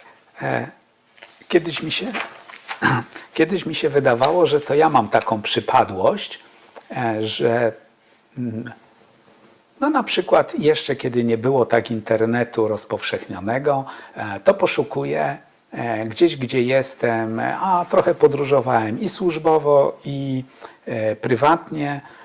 To były te Yellow Page, tego nazwiska Itkin. Ono jest naprawdę nietypowe i tak samo to imię Szaja, bo na uczelni, pamiętam ze statystyki, był chyba profesorem wtedy Szyja Bronstein. I sobie wtedy jak zobaczyłem tą tabliczkę, to pomyślałem sobie, no tak, skoro samogłoski można podmieniać w żydowskim, hebrajskim, to on może być i Szyja, i Szaja, i Szuja, i możemy tam podstawiać, jeśli nie podstawimy jakiejś kropki, kreseczki, no to wojna, nie wojna, ktoś źle usłyszał, no i tak mówię, a fajnie. Itkinów nie mogłem znaleźć. Nawet tej ulicy Wołowskiej nie mogłem znaleźć, dopóki się nie ukazała ta książka o getcie warszawskim, ale pamiętam taki moment zderzenia i no, mocno mi ścisnęło wtedy szczęki. Byłem ze swoją partnerką w Budapeszcie, poszliśmy do tej synagogi w stylu takim, nazwijmy to mauretańskim, tak, ten bardzo elegantny, i była wystawa. I na głównej ścianie był rzut, plansza getta warszawskiego, gdzie ta Wołowska była tak po prostu napisana, no, jakby dla mnie, tak? Wszedłem i od razu ją widziałem, bo niemalże z opowiadania wiedziałem, gdzie ją mam szukać. Potem bardziej internet, to wszystko, to dzisiaj można sobie wyszukać. Mam taką zasadę, że gdzie nie jestem, to lubię jakby dotknąć, zobaczyć czegoś, co jest żydowskie. Sydney, muzeum? Okej. Singapur? Synagogi? Okej. Kirasu? Najstarsza na zachodniej stronie, no jakby po drugiej stronie Atlantyku najstarsza synagoga. Wcale nie Stany Zjednoczone i nie Nowy Jork jakiś i tak dalej, tylko synagoga na Kirasu.